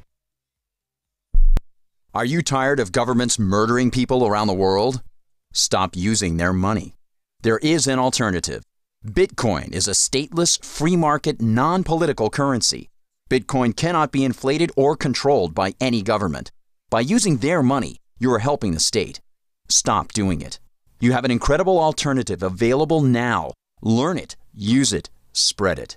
Get started with Bitcoin at bitcoin.com. That's bitcoin.com. Did you know you can listen to LRN.FM via our free-to-air satellite channels? We have channels over nearly all of North America and much of Africa. All you need is an affordable receiver and a dish as small as 30 inches. There are no monthly fees. Learn more at sat.lrn.fm. Plus, if you are a broadcaster or want to be one, this is a good delivery method for our content. See our coverage maps and get details at sat.lrn.fm. That's sat.lrn.fm. sat.lrn.fm. Why did you move to the Shire? I moved here to the Shire because there's other people around who take liberty just as seriously as I do. I moved to the Shire because I saw videos of people challenging authority and thought that I could get support myself. It called to me, like, do this, right now. I wanted to be around people like me who got it, and once I got here, I knew there was nowhere else that I wanted to be. I've always wanted to change the world, so I moved to the Shire to join people who were actually working towards doing the same thing. The people here are awesome, loving, and positive. It was for the adventure and for the feeling of something important is happening here, and I just wanted to come to sort of be part of that. Visit shiresociety.com to read and sign the Shire Society Declaration and learn the reasons why, if you love liberty, you should immigrate to the Shire. Plus, connect with others via the forum at shiresociety.com. That's shiresociety.com. Now you can follow LRN.FM on the decentralized Mastodon social media platform at toot.lrn.fm, toot.lrn.fm. You are listening to the Call to Freedom on LRN.FM. आप सुन रहे हैं स्वतंत्रता की पुकार सिर्फ और सिर्फ LRN.FM पे. Hey, everybody, my name is Carlos Matos, and I am coming from New York City, New York. Let me tell you guys that I am so excited, I am so happy, I am really so thrilled to be right now sharing this amazing, glorious, super, and exciting moment of my life with all of you guys. And let me tell you that we are really changing the world as we know it. The world is not anymore the way it used to be. No. Be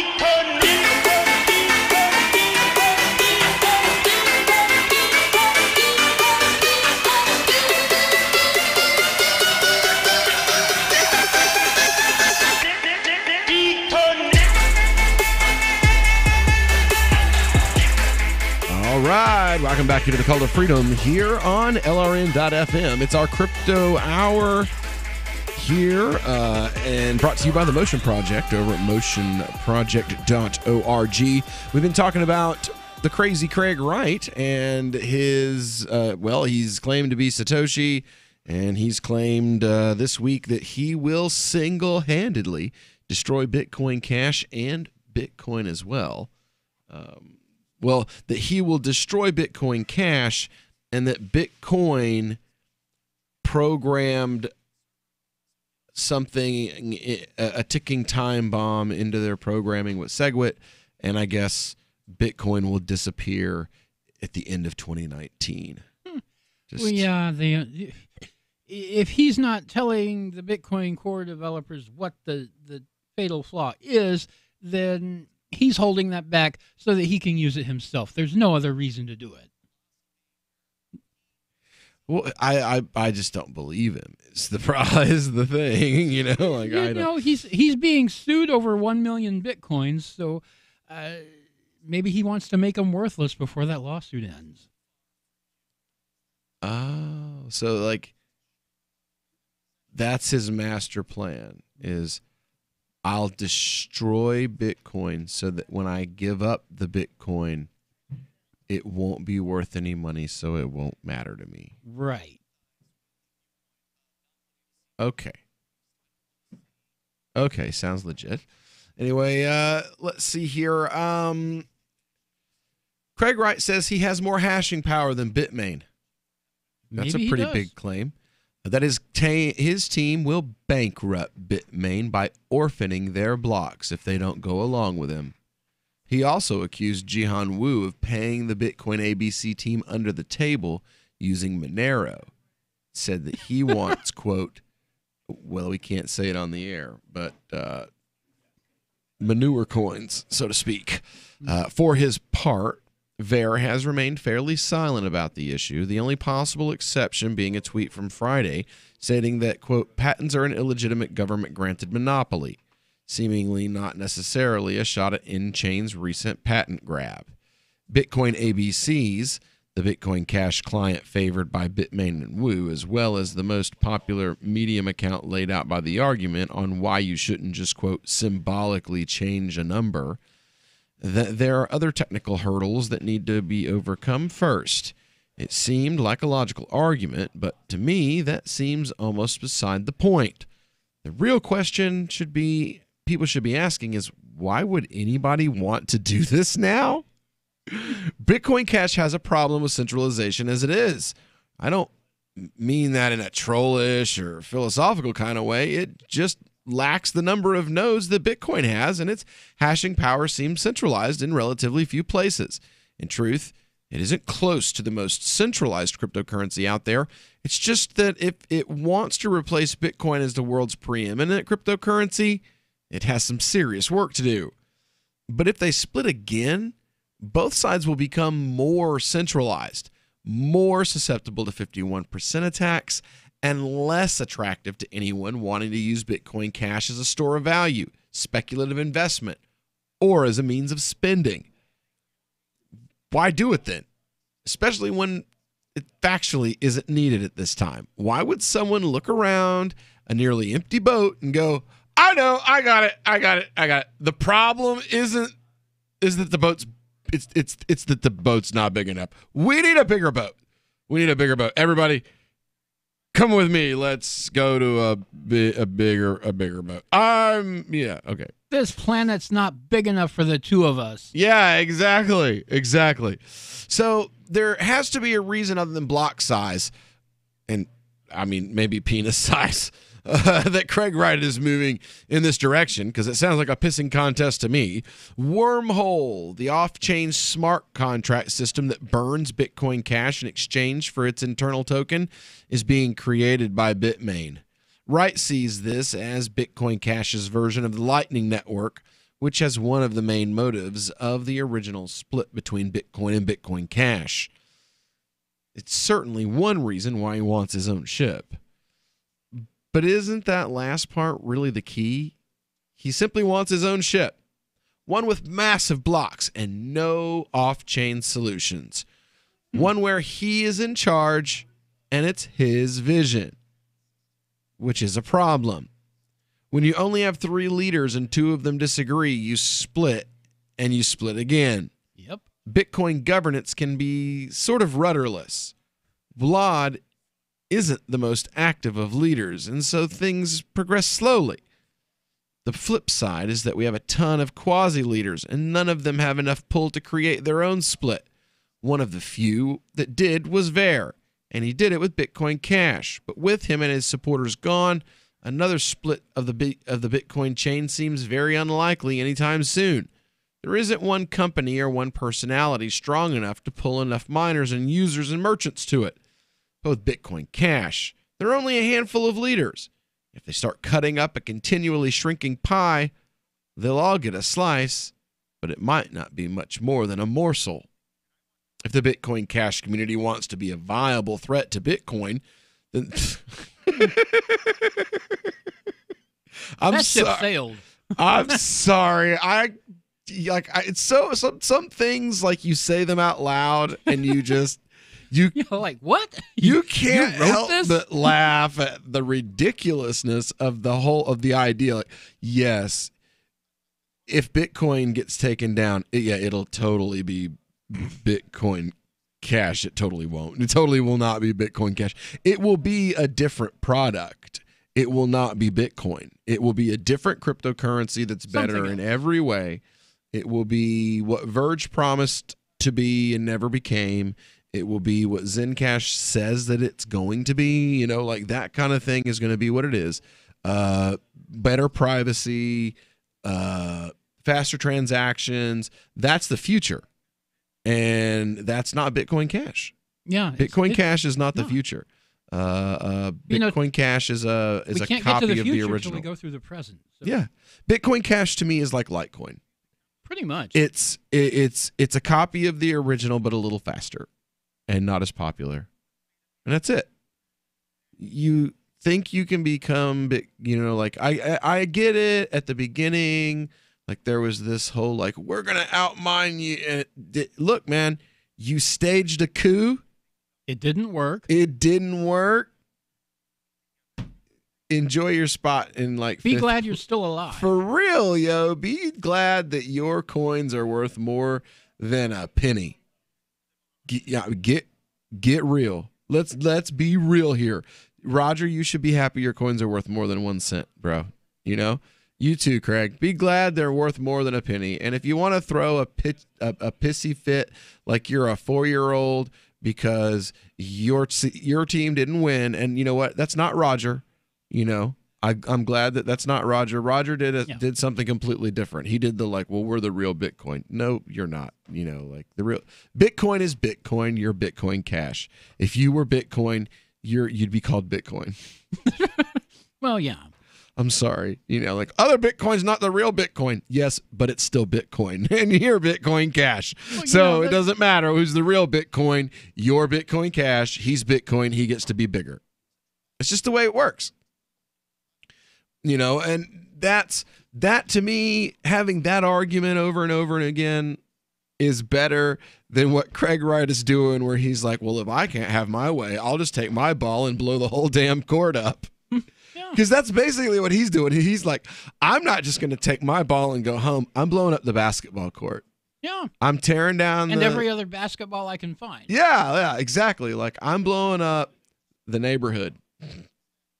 Well, what? Yeah, I'm just going to blow up the neighborhood.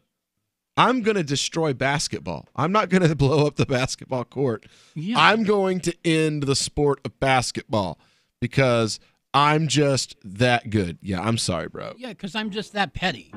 Yeah, I'm not buying it. Get off of your high horse. Enjoy your state of kibber, because you're going to get to the end of it and find out you were wrong. We'll be back with more of the Call to Freedom right after this. So the protection of life, liberty, and property is what the Free State Project is all about. But it's an effort to move 20,000 people who understand. It's about demonstrating to the entire country that, yeah, we can have a free market, a truly free market. Making it just a freer, great place to live. It's the world's largest voluntarist libertarian community, and it's only getting bigger. That's amazing, to be able to move to a place where other people passionately believe in being free and independent. What the Free State Project is managing to do, though, is to put their money where their mouth is. It's physically getting up across the country and saying, let's go someplace and let's demonstrate the power of these ideas. There's a lot of kind of philosophy that surrounds liberty. There's a lot of thinking about it and talking about it. But here in New Hampshire, people are doing it. 101 Reasons Liberty Lives in New Hampshire, a documentary by Free State Project Early Movers. Watch it free at 101reasonsfilm.com. 101reasonsfilm.com. Now that you've found the Liberty Radio Network at LRN.FM, you may want to help expose others to our great programs. To assist you in doing so, you'll find resources at promote.lrn.fm, including details on how to get a free bumper sticker, quarter-page flyers you can print out and distribute, banners for your website, as well as files that will allow you to make your own custom banners and graphics. Visit promote.lrn.fm and help bring new listeners to the Liberty Radio Network. That's promote.lrn.fm. I love My Magic Mud. I drink a lot of coffee. I had stains on my teeth. Then I found My Magic Mud, and I was told it would remove stains. So I paid attention when I brushed the first time. My Magic Mud is black tooth powder, and the difference it made in my teeth in one application was noticeable. With 4, my teeth were as white as you normal folks out there. Please go to mymagicmud.com and buy a jar. There's 150 applications for $25. You can use Bitcoin, mymagicmud.com. More of the Call to Freedom is coming up next, live after the news on the Liberty Radio Network at LRN.FM. From Keene in the Shire, the Liberty Media capital of the world, this is Daryl W. Perry, host of FPP Radio News for Wednesday, November 14th, 2018. Silver is trading at $13.99 per ounce. Gold is valued at $1,201 per ounce. Zen is trading at $13, and the average price of Bitcoin is $6,324. Antiwar.com reports most of the focus on the fighting of the Ghazni province has been on the precipitous defeat of Jaghori, where even the deployment of advanced special forces has failed to slow Taliban advances. The neighboring Malistan district, however, is also being lost in heavy fighting. As with Jaghori, Malistan was considered a relatively safe district, which rarely saw fighting of its own. The arrival of the Taliban, however, has meant hundreds of families fleeing into the neighboring Uruzgan province. Whether Uruzgan will be able to accept all of them is unclear, as the Taliban has been engaged in offensives in that province as well. Ghazni officials are warning that the displacement and fighting could spark a humanitarian crisis. In practice, it's not clear what the Afghan government can do at this point. They've been losing militarily across the country, and the neighboring Jaghori district is the one getting almost all of the reinforcements. Even this seems to be mattering little, with the Taliban killing even top commanders. In 2115 New England, there are no borders, no states, and no regulations, yet never has a more peaceful and prosperous place existed. Faced with the prospect of waning power, Mr. Drake intends to replace the anarchy of New England with a government. Anarchy in New England by Joe Jarvis is available from Amazon.com and all major bookstores.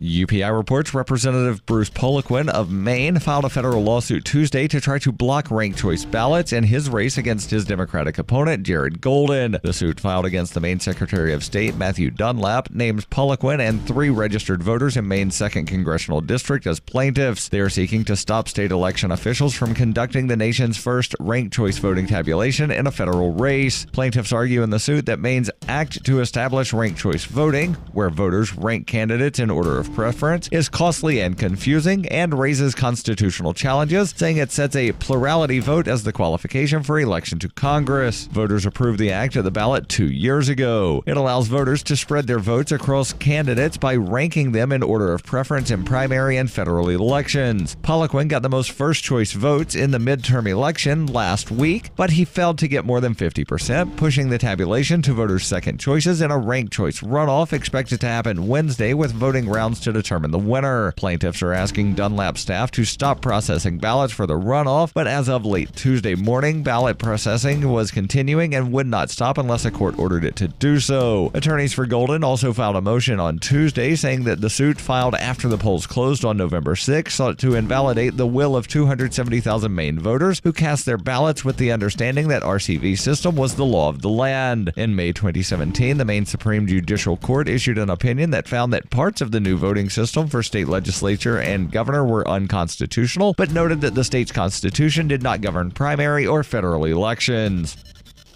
Zencash is now Horizon. Horizon is a privacy platform built on zero-knowledge technology with a decentralized secure node architecture. The Horizon platform enables real-life uses beyond currency, including the ability to privately chat with other people. Soon, Horizon will enable you to publish information and go anywhere on the web, all with complete privacy. Horizon, bringing privacy to life. Learn more at horizon.global. HORIZEN.global. Reuters reports white-clad forensics teams with cadaver dogs fanned out across a ghostly landscape strewn with ash and charred debris, searching on Tuesday for more human remains left from a blaze that killed at least 42 people in California's deadliest wildfire disaster. The intensified effort to locate victims came on the sixth day of a blaze that incinerated over 7,000 homes and other buildings, including most of the town of Paradise in the Sierra foothills of rural Butte County, about 175 miles north of San Francisco. County Sheriff Corey Honea said 228 people were listed as missing, and his office also was working to determine the fate of nearly 1,300 individuals whose loved ones had requested well-being checks on their behalf. By Tuesday, the killer blaze, dubbed the Camp Fire, had blackened 125,000 acres, but crews had carved containment lines around nearly a third of the fire's expanded perimeter. More than 50,000 area residents remained under evacuation orders, and 15,500 structures were listed as threatened by the blaze. This has been FPP Radio News. Online at fppradio.com. Police in Lehman, Michigan describe a local student's recently foiled plans to commit a deadly school shooting as, quote, embarrassingly bad. Authorities apprehended 17-year-old Trent Bayer Thursday after finding him in an empty hallway struggling to load a pathetically small caliber pistol while simultaneously attempting to unfold an inaccurate map of the school. Lehman Police Chief Ethan Holman elaborated several ways Bayer's strategy could have been more effective, including setting off a homemade explosive in the teacher's lounge, executing popular students first, and at the very least purchasing some military fatigues. You're not going to intimidate anyone by wearing a tucked-in button-down shirt and pleated trousers. In other news, a jar of change on a dresser is sadly factoring into a number of financial decisions. A teen zebra doesn't give a shit how much you honk, it's not getting out of the road. And Dad's new 20-year-old Thai boyfriend really sucks at categories. And don't forget to never ever drink Pepsi Cola, whose dipshit marketing team backed out of a full-page ad buy at the last minute. For more news, visit theonion.com/newsbeat. You are listening to the Call to Freedom on LRN.FM. Unasikiliza wito wa uhuru katika LRN.FM.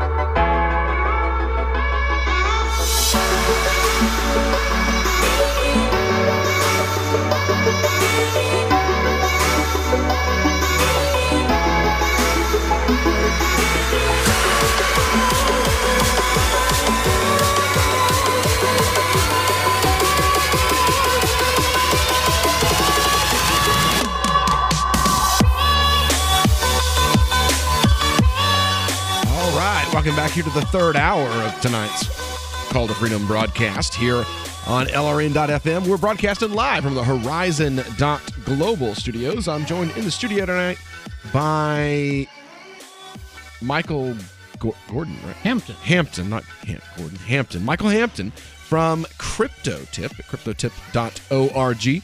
Definitely go over and check them out. So I guess the FBI is releasing their new statistics on hate crimes now. And the media is reporting a rise in hate crimes. Most of these new hate crimes aren't against the same people that the rise in hate crimes in years before were, though. Now it's switched. Many groups that hate crimes were against before have gone down, but now hate crimes against Jews have gone up. Oh. Hate crimes against 1,600 separate incidents this year. Okay, well, not this year, but last year. That's a little disturbing. Yeah. Yes, it is a little disturbing, but you also have sharp drops. The first drop, I see this as positive news being Muslim, the first significant drop in anti-Muslim hate crimes in a decade. Now, I did this research before because I kept seeing so many Muslims talk about how they felt so much more under siege under Trump than they did under Obama. And I was like, well, that doesn't make sense because hate crime numbers under Obama, they doubled 2 or 3 times. Mm-hmm. So you went from 80 in 2009 to 160 in 2010. And then that's doubled. It's just right after he was elected. Yeah, right after Obama was elected. And then it went up a little bit the next year and the next year, and then it backed up. And then in 2015 or 2016, it jumped up to 306. And so this is like a decade long steady increase. And this year, that number has gone down to 273. So that's over a 10% drop in hate crimes against Muslims over the course of the last year. That's good news. I hope it continues dropping. It says there was a 167% increase in 2014. 167% increase in 1 year. What was going on? That was the year of what Muslims call the Ramadan of terror, because there was 3 or 4 media covered violent crimes against Muslims a week, all of Ramadan that year, because Ramadan is when Muslims come together in big groups and like bigger congregations than they do any other time of the year. So like we have our Friday, Muslims, oddly enough, we have the same thing that you see in Christianity and Judaism. Like you have your Yom Kippur and Hanukkah Jews. Like the only time that you see them at the temple is when it's time for Passover. Right. And then you have the Easter Christians. The only time you ever see them at the church or at Mass is for a funeral, a wedding, Christmas, and Easter. Yep. And that's it. And they pack them in those days. Oh, yeah. Well, we have Eid and Ramadan Muslims. So we have Muslims that you don't see them on Fridays. You definitely don't see them for prayer in the mosque throughout the 5 prayers of the day. They show up for free food and then go. Quite often they show up for the free food at the mosque and then go pray at home. They don't even stay for the prayers in the mosque. They come in, they eat their free food, and then they go. And then they go pray their Tarawih at home. Or they come in and they do the Tarawih in the masjid, but then you never see them again after the month is over. Like Eid, you say Assalamu alaikum to them, and then you see them again on the 1st of Ramadan next year, or at Eid al-Fitr if there's a big meal at the mosque. So they're just coming to eat. You're right. Basically. But we have that in the Muslim community the same exact way that you have that stuff in the Christian community. So you get Muslims together in these big groups, and you had, like in Oklahoma, a guy was across the street in a parking lot shooting at the mosque. You had a couple mosques that were firebombed during that time. You had a couple incidents where people just went into the mosques and they didn't talk to people.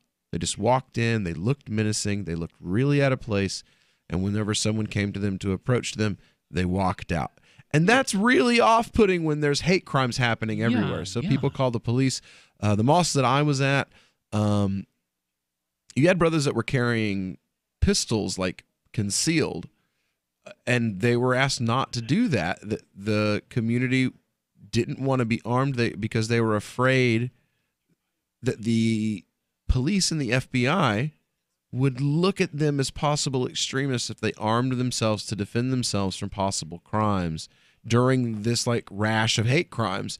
And they paid local police to watch the mosque during Ramadan and to sit at the gate. Yeah. In America, you have a religious community that is afraid to arm and defend itself because, well, if we buy a gun to keep the crazy people from targeting us, they might throw us in Guantanamo Bay. What?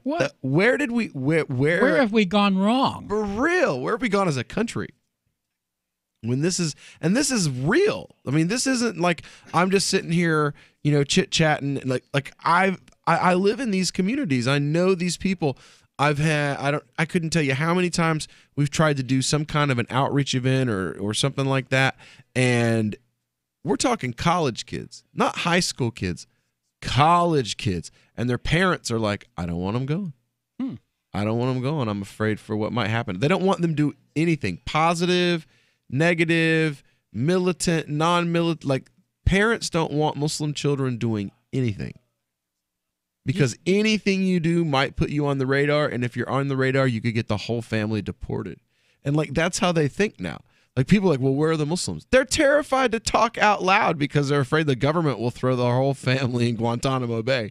You support that. So, I mean, why are you yelling, where are the Muslims, and why aren't they talking about the things you want to hear them talk about? Because they're at home, cowering in their closet, afraid of the government that you tell them you'll seek on them the first chance that you get the opportunity to, you know? It's ridiculous. That's frightening. I see it in the community all the time, and it is. It's really sad. A lot of them are Democrats, really 110% based on one thing, and that is we don't believe 90% of the values the Democrats push at us, but we don't think they'll try to deport our families, and we don't think they'll try to load our children onto cattle cars. But the problem is the Democrats make it pretty clear over and over again that they plan on loading, that they're not loading us onto the cattle cars or not helping the Republicans load us into cattle cars is contingent on us accepting their political philosophy 110% and basically saying, look, we will make our faith and who we are secondary and make you who we are first. And I'm sorry, that's bigotry too. That is asking someone to change who they are before you accept them. We'll be back with more of the Call to Freedom right after this here on LRN.FM. Till things we've never seen seem familiar.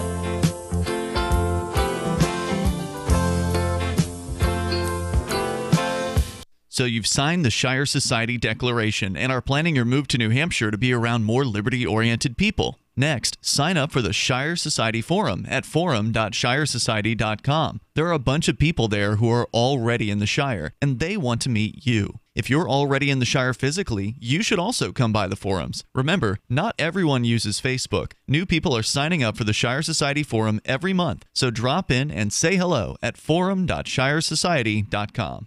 Negotiation isn't just something union leaders and sports agents do. Your entire day is a series of negotiations. If you have young children, you know that. In fact, your kids can teach you a lot about negotiating with grown-ups. According to the world's greatest negotiator, Herb Cohen, author of You Can Negotiate Anything. Herb says that kids understand the process of decision-making within an organization. When one parent says no, they'll ask the other. And Cohen says children persist and persevere. And like smart negotiators of all ages, kids know that no is an opening bargaining position. With money and attention so scarce now, effective communication skills have never been more important, especially if you're a job seeker. For more tips, hit survivalspeech.com. I'm Holland Cook. LRN.FM is proud to announce our official listening apps for Android and iOS devices. Now you can easily tune into our streams anywhere, anytime on your smartphone or tablet. Just visit apps.lrn.fm or search for LRN.FM in the Android or Apple app stores. Please download, rate us 5 stars, then share the link on your social media and let your friends and family know how you're listening to LRN.FM.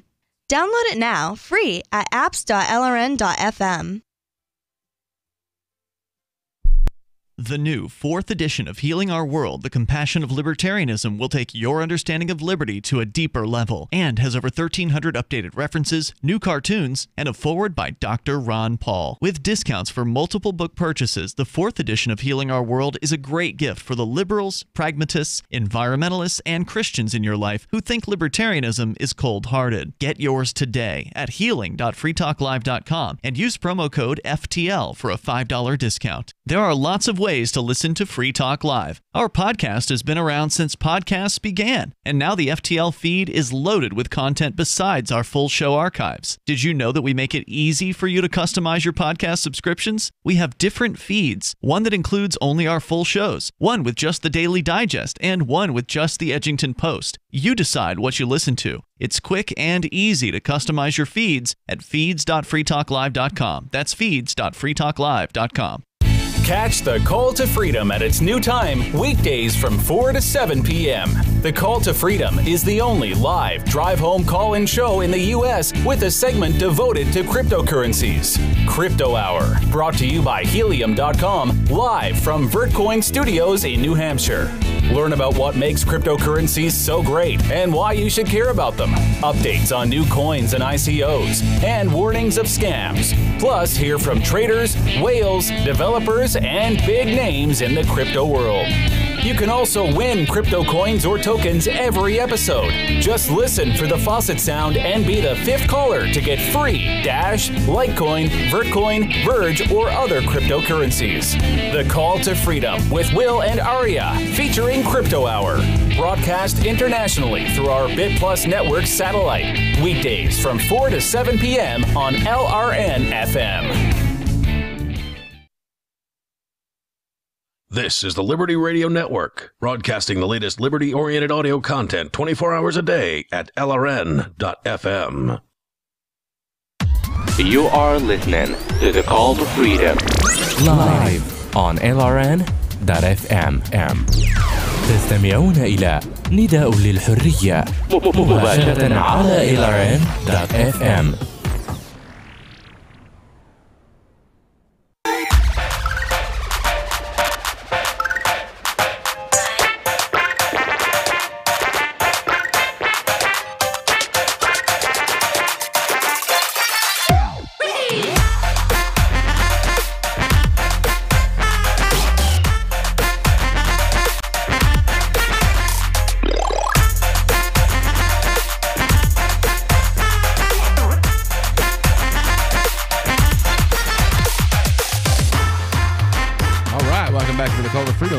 On LRN.FM, broadcasting live from the Horizon.global studios here in beautiful Keene, New Hampshire.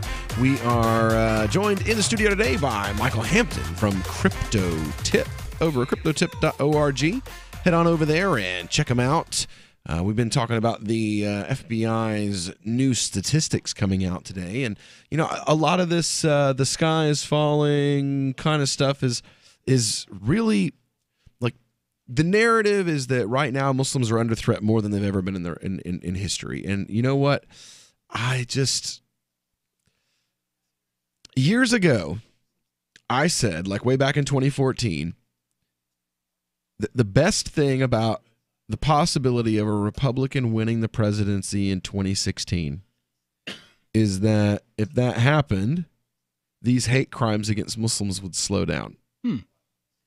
And everybody was like, no, you know, you're crazy. That's not. I'm like, no, really, like seriously, if a Republican wins in 2016, hate crimes against Muslims will start going down. Just watch. Right. It happened, but why did you say that? Well,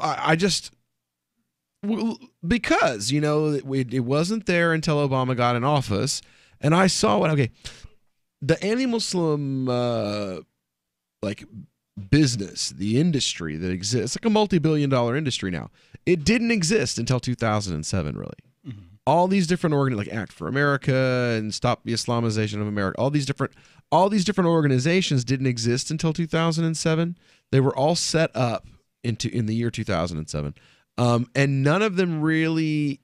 I mean, like they started doing the work and trying to put the groundwork together as soon as the election happened. It's like they knew a Republican was going to lose and that the Democrat was going to win. So the narrative they were going to create was no matter who won, that person is allied, because Hillary has a history with the Saudis. Mm-hmm. I mean, never mind the fact that literally the guy who just left office, Bush, has a much longer history with them. We'll ignore that. Yeah, that's too inconvenient.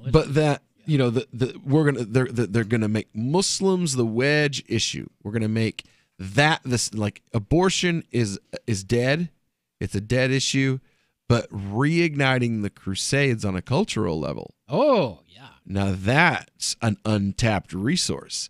And that's what they got into. And they've been working that angle for years and years. And I watched it grow. And I was just like, look, as soon as they're back in power and they feel like they're in control again, this will all go away. This is literally just a reaction to their side losing power during war. Like, it's a war that their side started. And that was a whole big thing, like, oh, it's unprecedented to change parties during the war, blah, blah, blah, you know? So, and that was what it was. Their team lost power, and they were bitter because of that. And that morphed into just this huge bigotry. And then in 2013, I predicted Trump. Not by name, but by action. At the Republican Liberty Caucus, I sat in front of a room full of people who laughed at me, including Jack Hunter, who later went on to become a leader of the Never Trump movement and apologized to me in Las Vegas in 2016, by the way. His wife, he was like, you were so right. I didn't even see it. And I was like, look, the bigotry, particularly against Muslims, is growing in the and immigrants is growing in the Republican Party to the point that your next candidate is going to run if you could get a presidential candidate that would just run on these bigotries, he would win hands down. And they all laughed. They were like, no, we're doing all we can do. And Jack's like, well, I write about how they're hating on Muslims is stupid. And I'm like, yeah, and they don't care because you worked for Ron Paul. So to them, you're just some stupid Paul bot. You know, like, you're not reaching them. And neither are any of you. And they had a little chuckle. You can see it. There's video of it on YouTube. And they all laugh. You know, because look at the out of control, paranoid, deranged Muslim who's scared of the Republicans. No, bro, I work with you people. I'm not scared of you. I see what's happening to your movement. Yeah, you're sitting right in front of them, seeing it happen. Yeah, and they're not. Yeah, they're oblivious to it because it's their movement. And now most of them are like Tom, our normal co-host on Mondays and Thursday nights, who now is. He doesn't even refer to himself as a homeless Republican anymore. You know, but during the Trump beginning, he called himself a homeless Republican. And he's like, I'm not even a homeless Republican. I don't want to ever be known that I was ever associated with that label. Like, I hate them that much now. You know, this is a guy who was a big mover and shaker in East Tennessee in the GOP. Mm-hmm. And now he's like, those people hate him. Because he wouldn't get on the Trump train, and he won't fall in with the bigotry. So, and you know, I never quite understood why, even after the election, why rank and file Republicans even supported this guy. He's not a Republican. Yeah, he put the R in front of his name, but neither are they. Their Republicanism is super shallow. Their Republicanism is built around social value, Republican branding. The conservatism that Barry Goldwater condemned is what their branding is built on, which is shaky ground. You know, as the culture progresses and moves on, eventually you have to change those. And unfortunately, you know, since abortion didn't work, all these other things haven't worked. Now, okay, well, targeting the other is a classic, and it works every time. Yeah. You know, and it's dividing the country. Bigotry is that people thought were dead. You know, I lived through the 90s. I thought when Obama got elected, I thought racism was dead. Oh, you know? No, that can always be brought back. I lived through the 90s. You know, the 90s, there was the racist 80s. The 90s was all about like America working out the fact that it used to be this horribly bigoted country. You had all these black movie stars and black television shows, and it wasn't just the Cosbys anymore. You know, like it was everywhere. Everywhere. And now 2018, the races are at each other's throats again. Yeah, everyone's racist, everyone's sexist, everyone's bigoted, you know. Where did it all come back from? Well, microaggressions, you know. I have nothing valid to be pissy and crybaby about, so I'm gonna whine about this like small inconsequential thing. You know what? You love my culture so much that you're wearing a hairstyle from my culture, so now I'm offended. That's where we're at today, where people who appreciate other cultures are now racist for wanting to adopt some of the practices of that culture as their own. We'll be back with more of the Call to Freedom right after this. Is spreading the message of liberty, cryptocurrency, and peace around the globe worth $2 per month to you? As you may already know, in addition to our internet feed, LRN.FM broadcasts on free-to-air satellite across North and Central America, as well as Sub-Saharan Africa. And we've been available on satellite for free 24/7 since 2010. The LRN.FM free-to-air satellite signal is reaching some of the most oppressive regimes in the world, and there's no doubt our ideas are making an impact. You can learn more about the channel's impact by watching the 3-minute video at fund.lrn.fm. If you'd like to help free minds globally with our ideas of liberty, cryptocurrency, and peace, you can donate as little as $2 per month via fund.lrn.fm. You can help us continue and expand our satellite broadcast to multiple continents. Visit fund.lrn.fm today, and thank you for your help. Don't forget to share the link on social media. That's fund.lrn.fm. Cell 411 is a free app for Android and iOS that replaces government-controlled 911.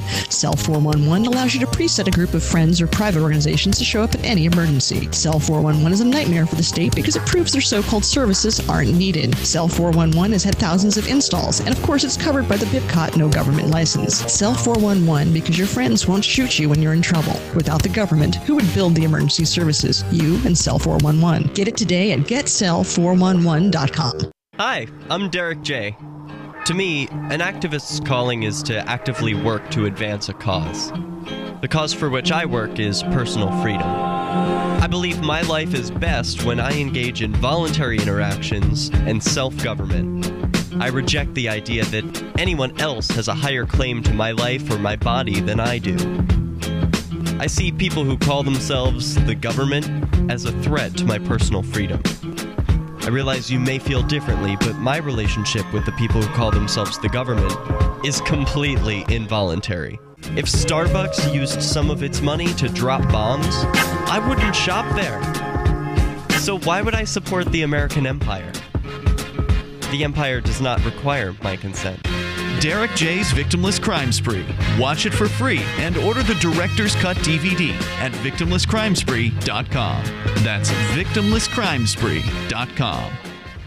LRN.FM now has a Discord. Discord is a free text and voice chat platform, and we now have our own server with a bunch of channels at discord.lrn.fm. You can join other listeners as they chat about various things during our live shows, or anytime, day or night. Discord software is available cross-platform, so you can have it on whatever device you want and take your chats anywhere. Join our Discord at discord.lrn.fm. That's discord.lrn.fm.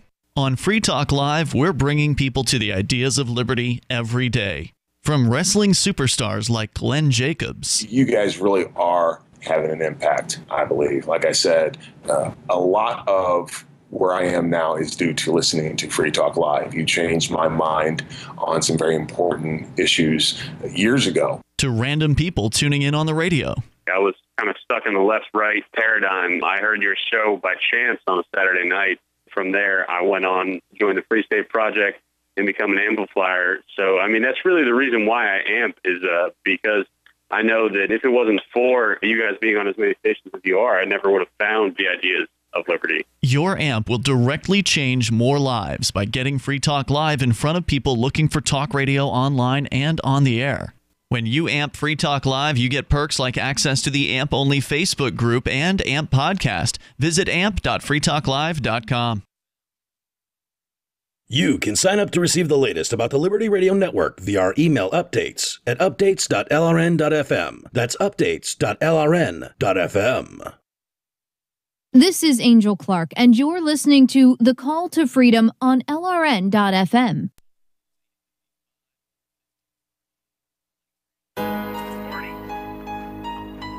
Hey, Morty. Rick, are you far away or are you inside something? Is the camera? Is everything a camera?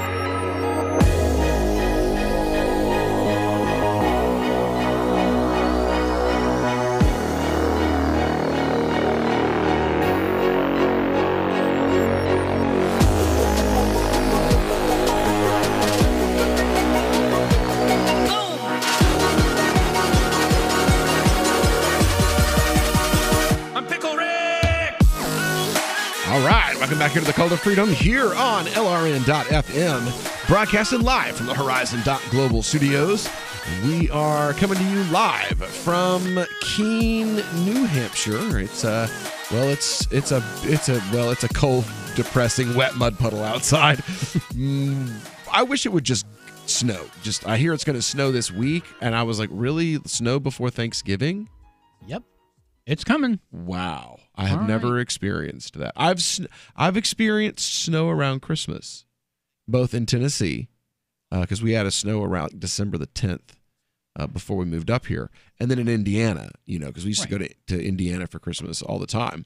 And so we saw that there. But, it wasn't a normal thing for me. We did a lot of Christmases in Florida, too.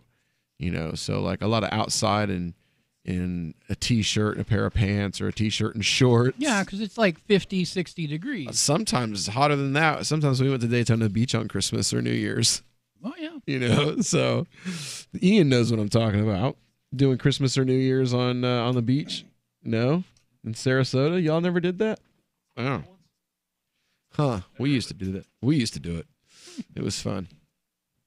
Well, they're a little crazy down in Florida. Yeah, they are a little crazy down in Florida. But as always, CNN's got their whiny crybaby nonsense that they've got to go along with, commentary to go along with. Who is that commentator? Because he looks really familiar.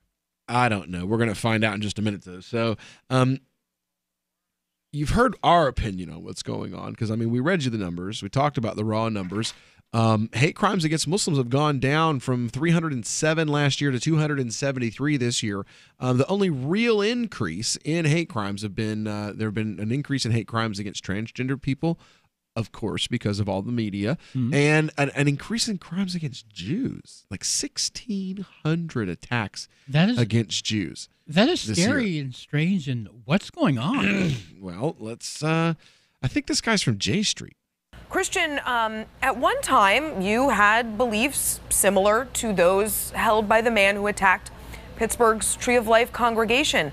What infects someone with that kind of hatred? How does that happen? Essie, I really think that the radicalization of people happens from the day that they're born. The ideology is really just the final permission slip, the driver's license, so to speak, for them to go out and finally be able to act out on their frustrations, their marginalization, or whatever else is broken inside of them. But I can tell you that when somebody with power gives them words that back up what they believe, spreads conspiracy theories, and gives them some sort of agency, there's a certain subsegment of these extremist groups that will act. Now, most extremists, may just be extremists vocally and in ideological terms, but there is also a group of people within every extremist movement who will take action based on the words that they hear. And now that hate is becoming normalized, they feel very empowered. So, specifically, President Trump's words, is that motivating people in white supremacist circles? Do they care what the President of the United States says or doesn't say? Well, I think the optics are that, they probably don't want to support somebody who's in government, but everything that he's saying is in line with their policies, with their beliefs. And we see white supremacists like David Duke who openly support Donald Trump's policies. So, all I have to do is point to the people who are the white supremacists to show you that they actually support and believe what he says. I want you to listen to something that President Trump said in the run-up to these midterms. Take a listen. They have a word. It sort of became old-fashioned. It's called a nationalist. And I say, really, we're not supposed to use that word. You know what I am? I'm a nationalist, okay? I'm a nationalist. Nationalist.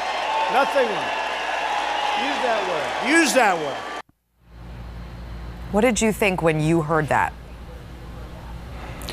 I mean, it was loud like a bullhorn to me. I didn't hear a dog whistle. And what I heard was his call to white nationalists saying that I'm behind you. And actually, since then, we've seen now 4 tragedies occur.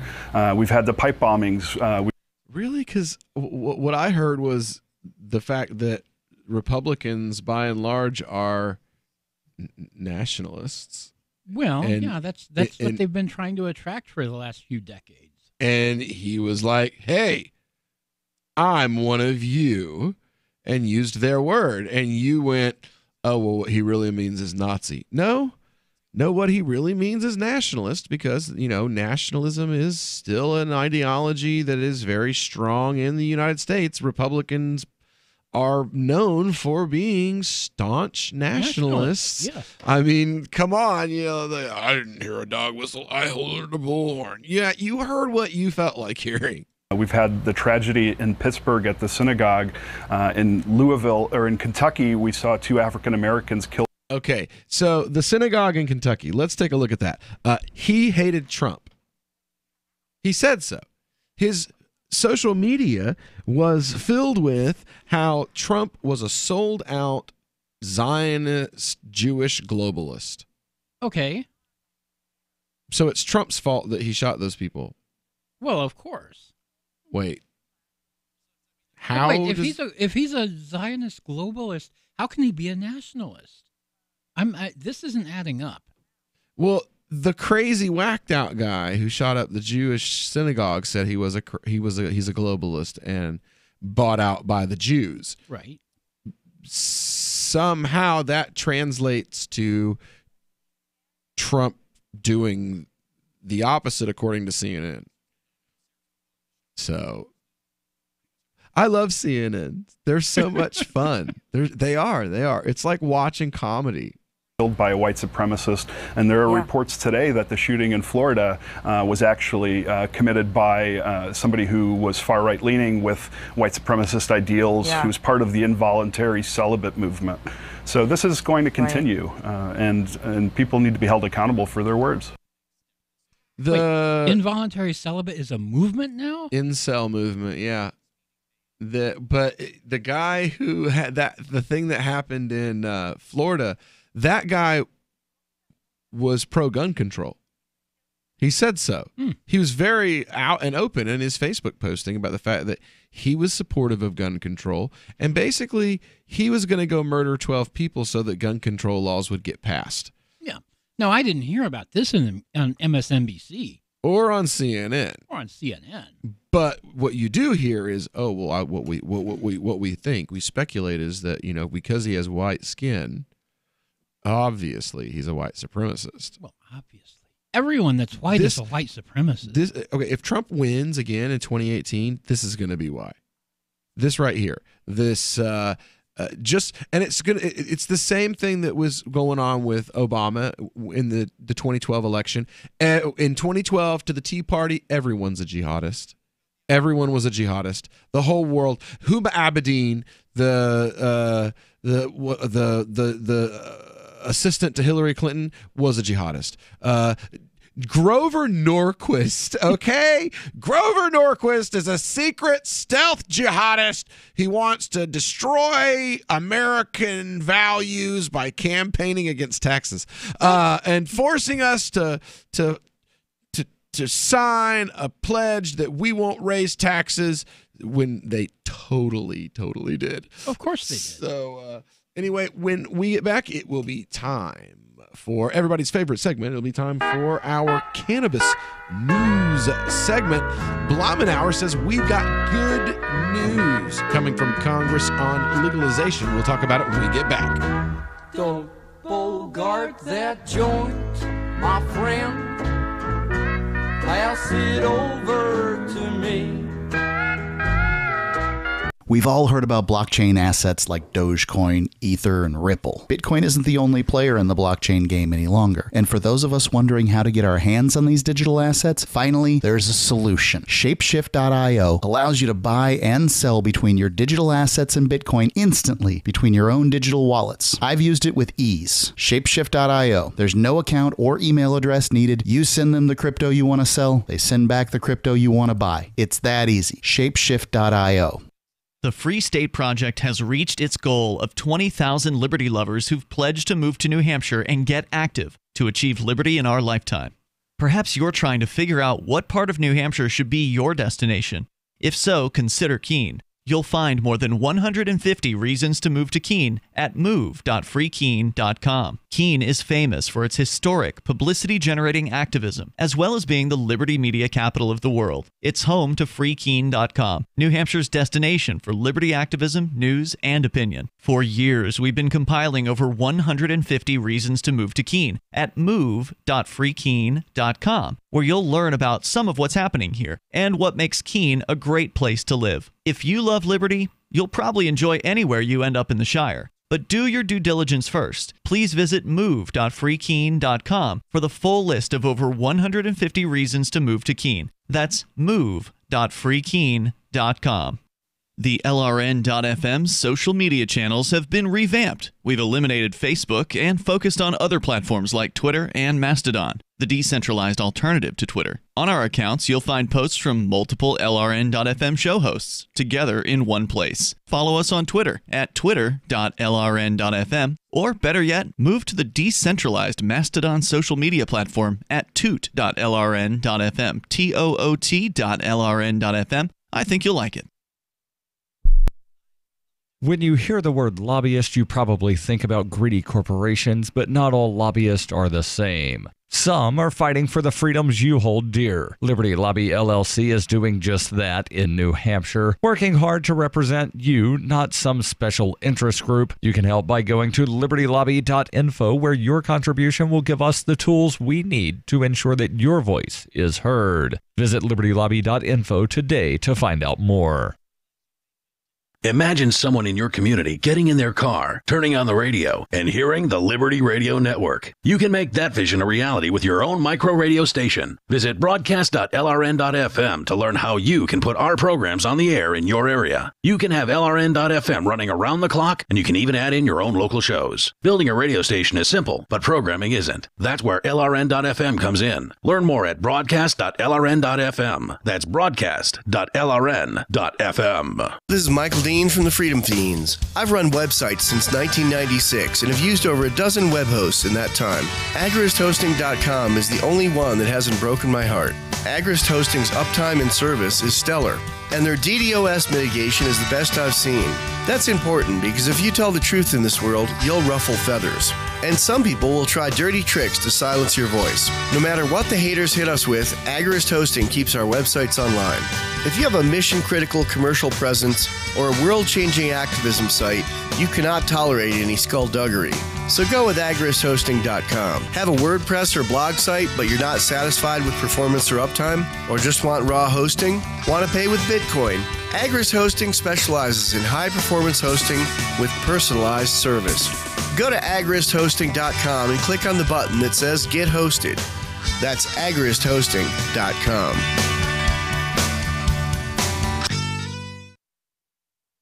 What's up next? Visit the Liberty Radio Network program guide to find out at shows.lrn.fm. That's shows.lrn.fm. You're listening to The Call to Freedom on LRN.FM. تستمتعون إلى برنامج نداء للحرية مباشرة على LRN.FM.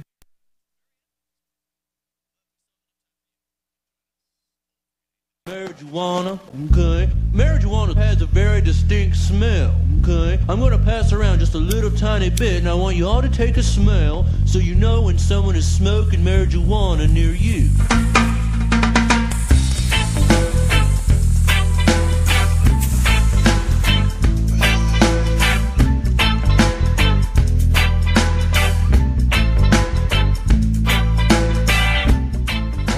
Back here to the final segment of tonight's broadcast of the Call to Freedom here on LRN.FM.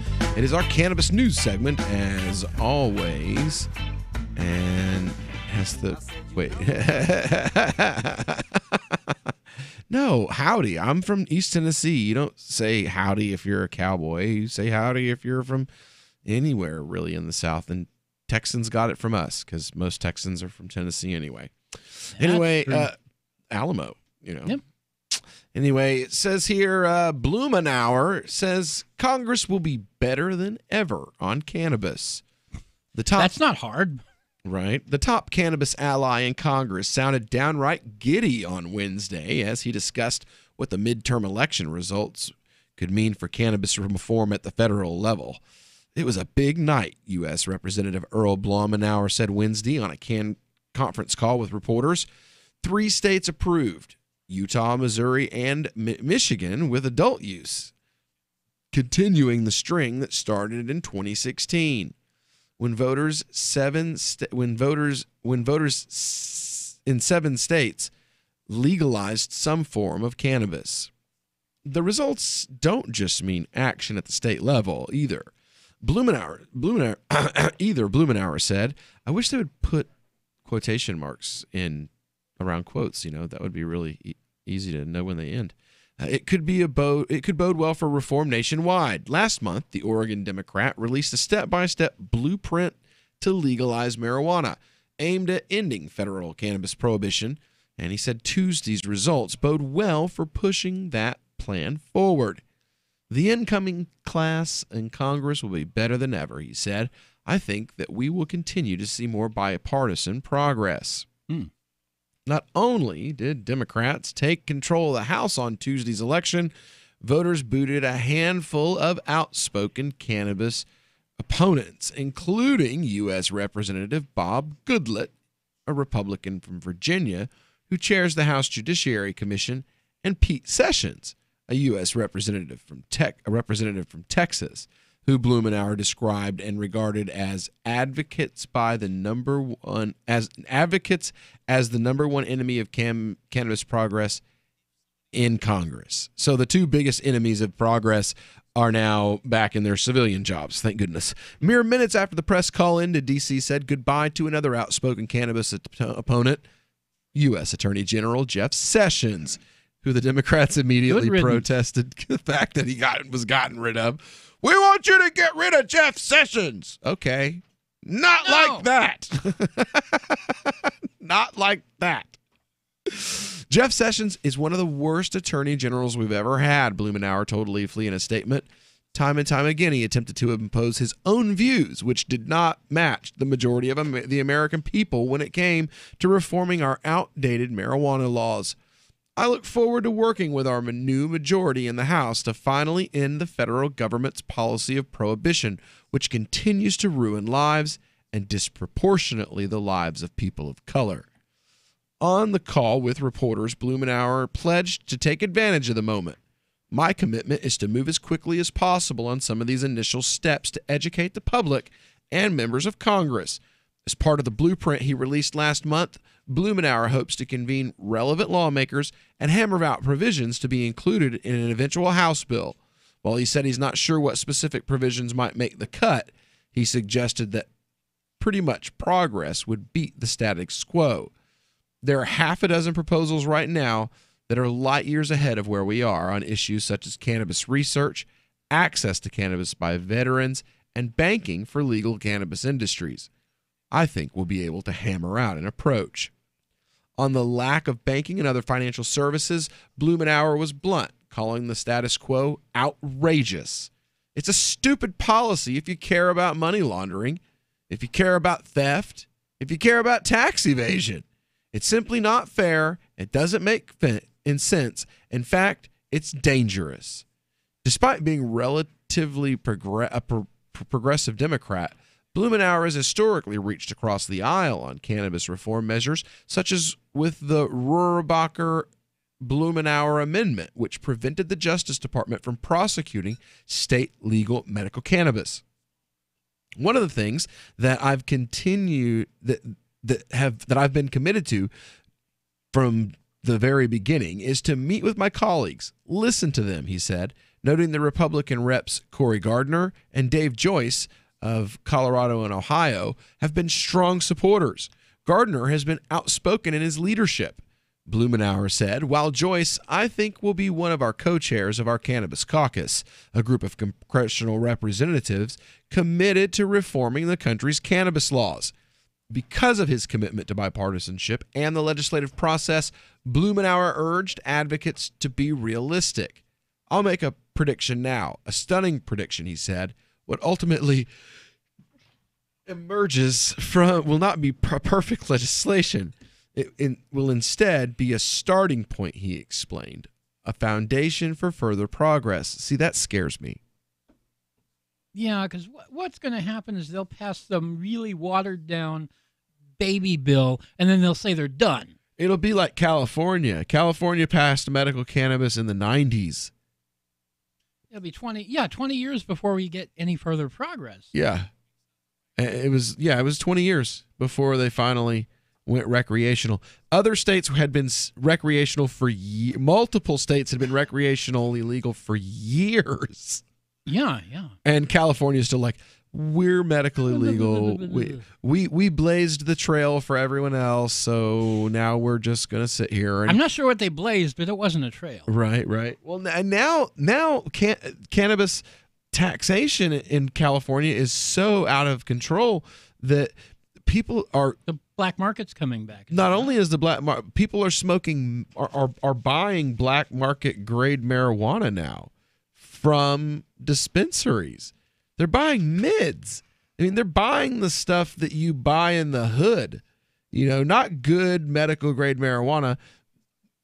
Mids. You know, it is not the stuff because they can't afford because the taxes are so high. People are there. It's like the natural light, the Pabst Blue Ribbon of Milwaukee's Beast. Yeah, the Beast. The Beast. Yeah, it's that, but the pot for medical marijuana. I'm sorry if you're fighting nerve pain, you don't want Milwaukee's Best. No. I'm sorry. You want the Heineken level. You need the good stuff. You want, cream, top shelf, local brewed IPA. You know what I'm saying? Like, that's what you want. You don't want natural ice, like Coors Light. You don't want that. Yeah. What's the other one that's like $1.10 for like the gallon size glass bottle of it? They call it the champagne of beers. Miller High Life. Oh. There we go. Miller High Life. Nobody wants that, but they have to now. And if they want to get anything else, what they're doing is people are going and they're buying all this excess cannabis that they've got in Colorado because you're not allowed to export it to all these other places where they have shortages now. That excess is ending up in the black market, and it ends up in California, and you can buy cannabis on the black market for half what you could pay for it in the stores because the taxes are so daggum high. This is crazy. They're like, oh, we're going to create a successful regulated market. Let me tell you, this is not how you do that. Because people who bought cannabis before you had the nice regulated market, they bought cannabis, most of them, on the black market. And if you make it so prohibitively expensive to buy it from you in the way you want them to, then they will go to the cheaper option. I know there's like a law. The black market's cheaper than you've there's some kind nothing. of an economic law that says like people will go with what is cheaper because that's just what they do, especially if they can get the same quality for less money. Yeah. Oh, yeah. And I'm not getting arrested for possessing it. Just if I get caught in the middle of the transaction. Yeah. People are, sorry. Anyway, we will be back tomorrow with more of the Call to Freedom. But don't go anywhere because we've got Free Talk Live coming up next.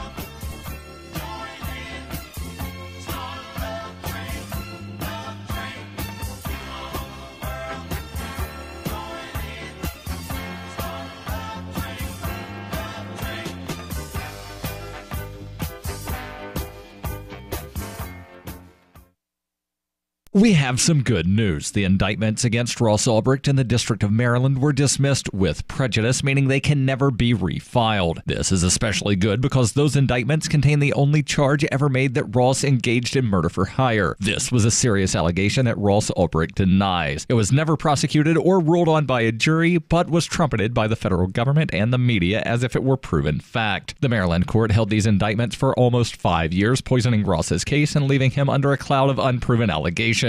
As explained in Ross's appeal to the Supreme Court, the fact that the judge used these allegations to give Ross a draconian sentence of double life without parole violated his Sixth Amendment right to a jury trial. Judges are required to issue sentences based on convictions decided by a jury, not unproven allegations never even charged at trial. Although this is a positive development, the dropped indictment will not set Ross free. Now, a presidential pardon is Ross's only hope of freedom. Sign the petition at freeross.org. freeross.org.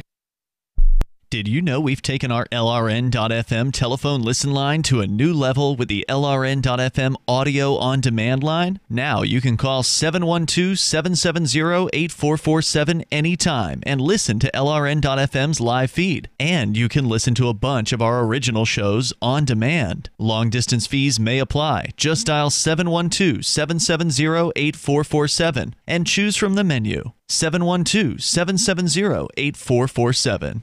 Are you a cryptocurrency advocate? The Crypto Tip is the ideal outreach tool to help new people discover cryptocurrency. It's a printable business card-sized tip that you can give to service providers, preferably in addition to a good cash tip. When the server scans the QR code, it'll bring up an explanation of cryptocurrency, how to install a wallet, and allow them to claim the tip. If they don't claim the crypto, you get your tip refunded to you after a time period you specify. Plus, if they do claim the tip, you get an email alert. Create as many tips as you want at cryptotip.org. That's cryptotip.org. You're 6 minutes away from a live episode of Free Talk Live, brought to you by Freekeen.com. Listen live at freetalklive.com. From Keene in the Shire, the Liberty Media capital of the world, this is Daryl W. Perry, host of FPP Radio News for Wednesday, November 14th, 2018. Silver is trading at $13.99 per ounce. Gold is valued at $1,201 per ounce. Zen is trading at $13, and the average price of Bitcoin is $6,324. Antiwar.com reports most of the focus on the fighting of the Ghazni province has been on the precipitous defeat of Jaghori, where even the deployment of advanced special forces has failed to slow Taliban advances. The neighboring Malistan district, however, is also being lost in heavy fighting. As with Jaghori, Malistan was considered a relatively safe district, which rarely saw fighting of its own.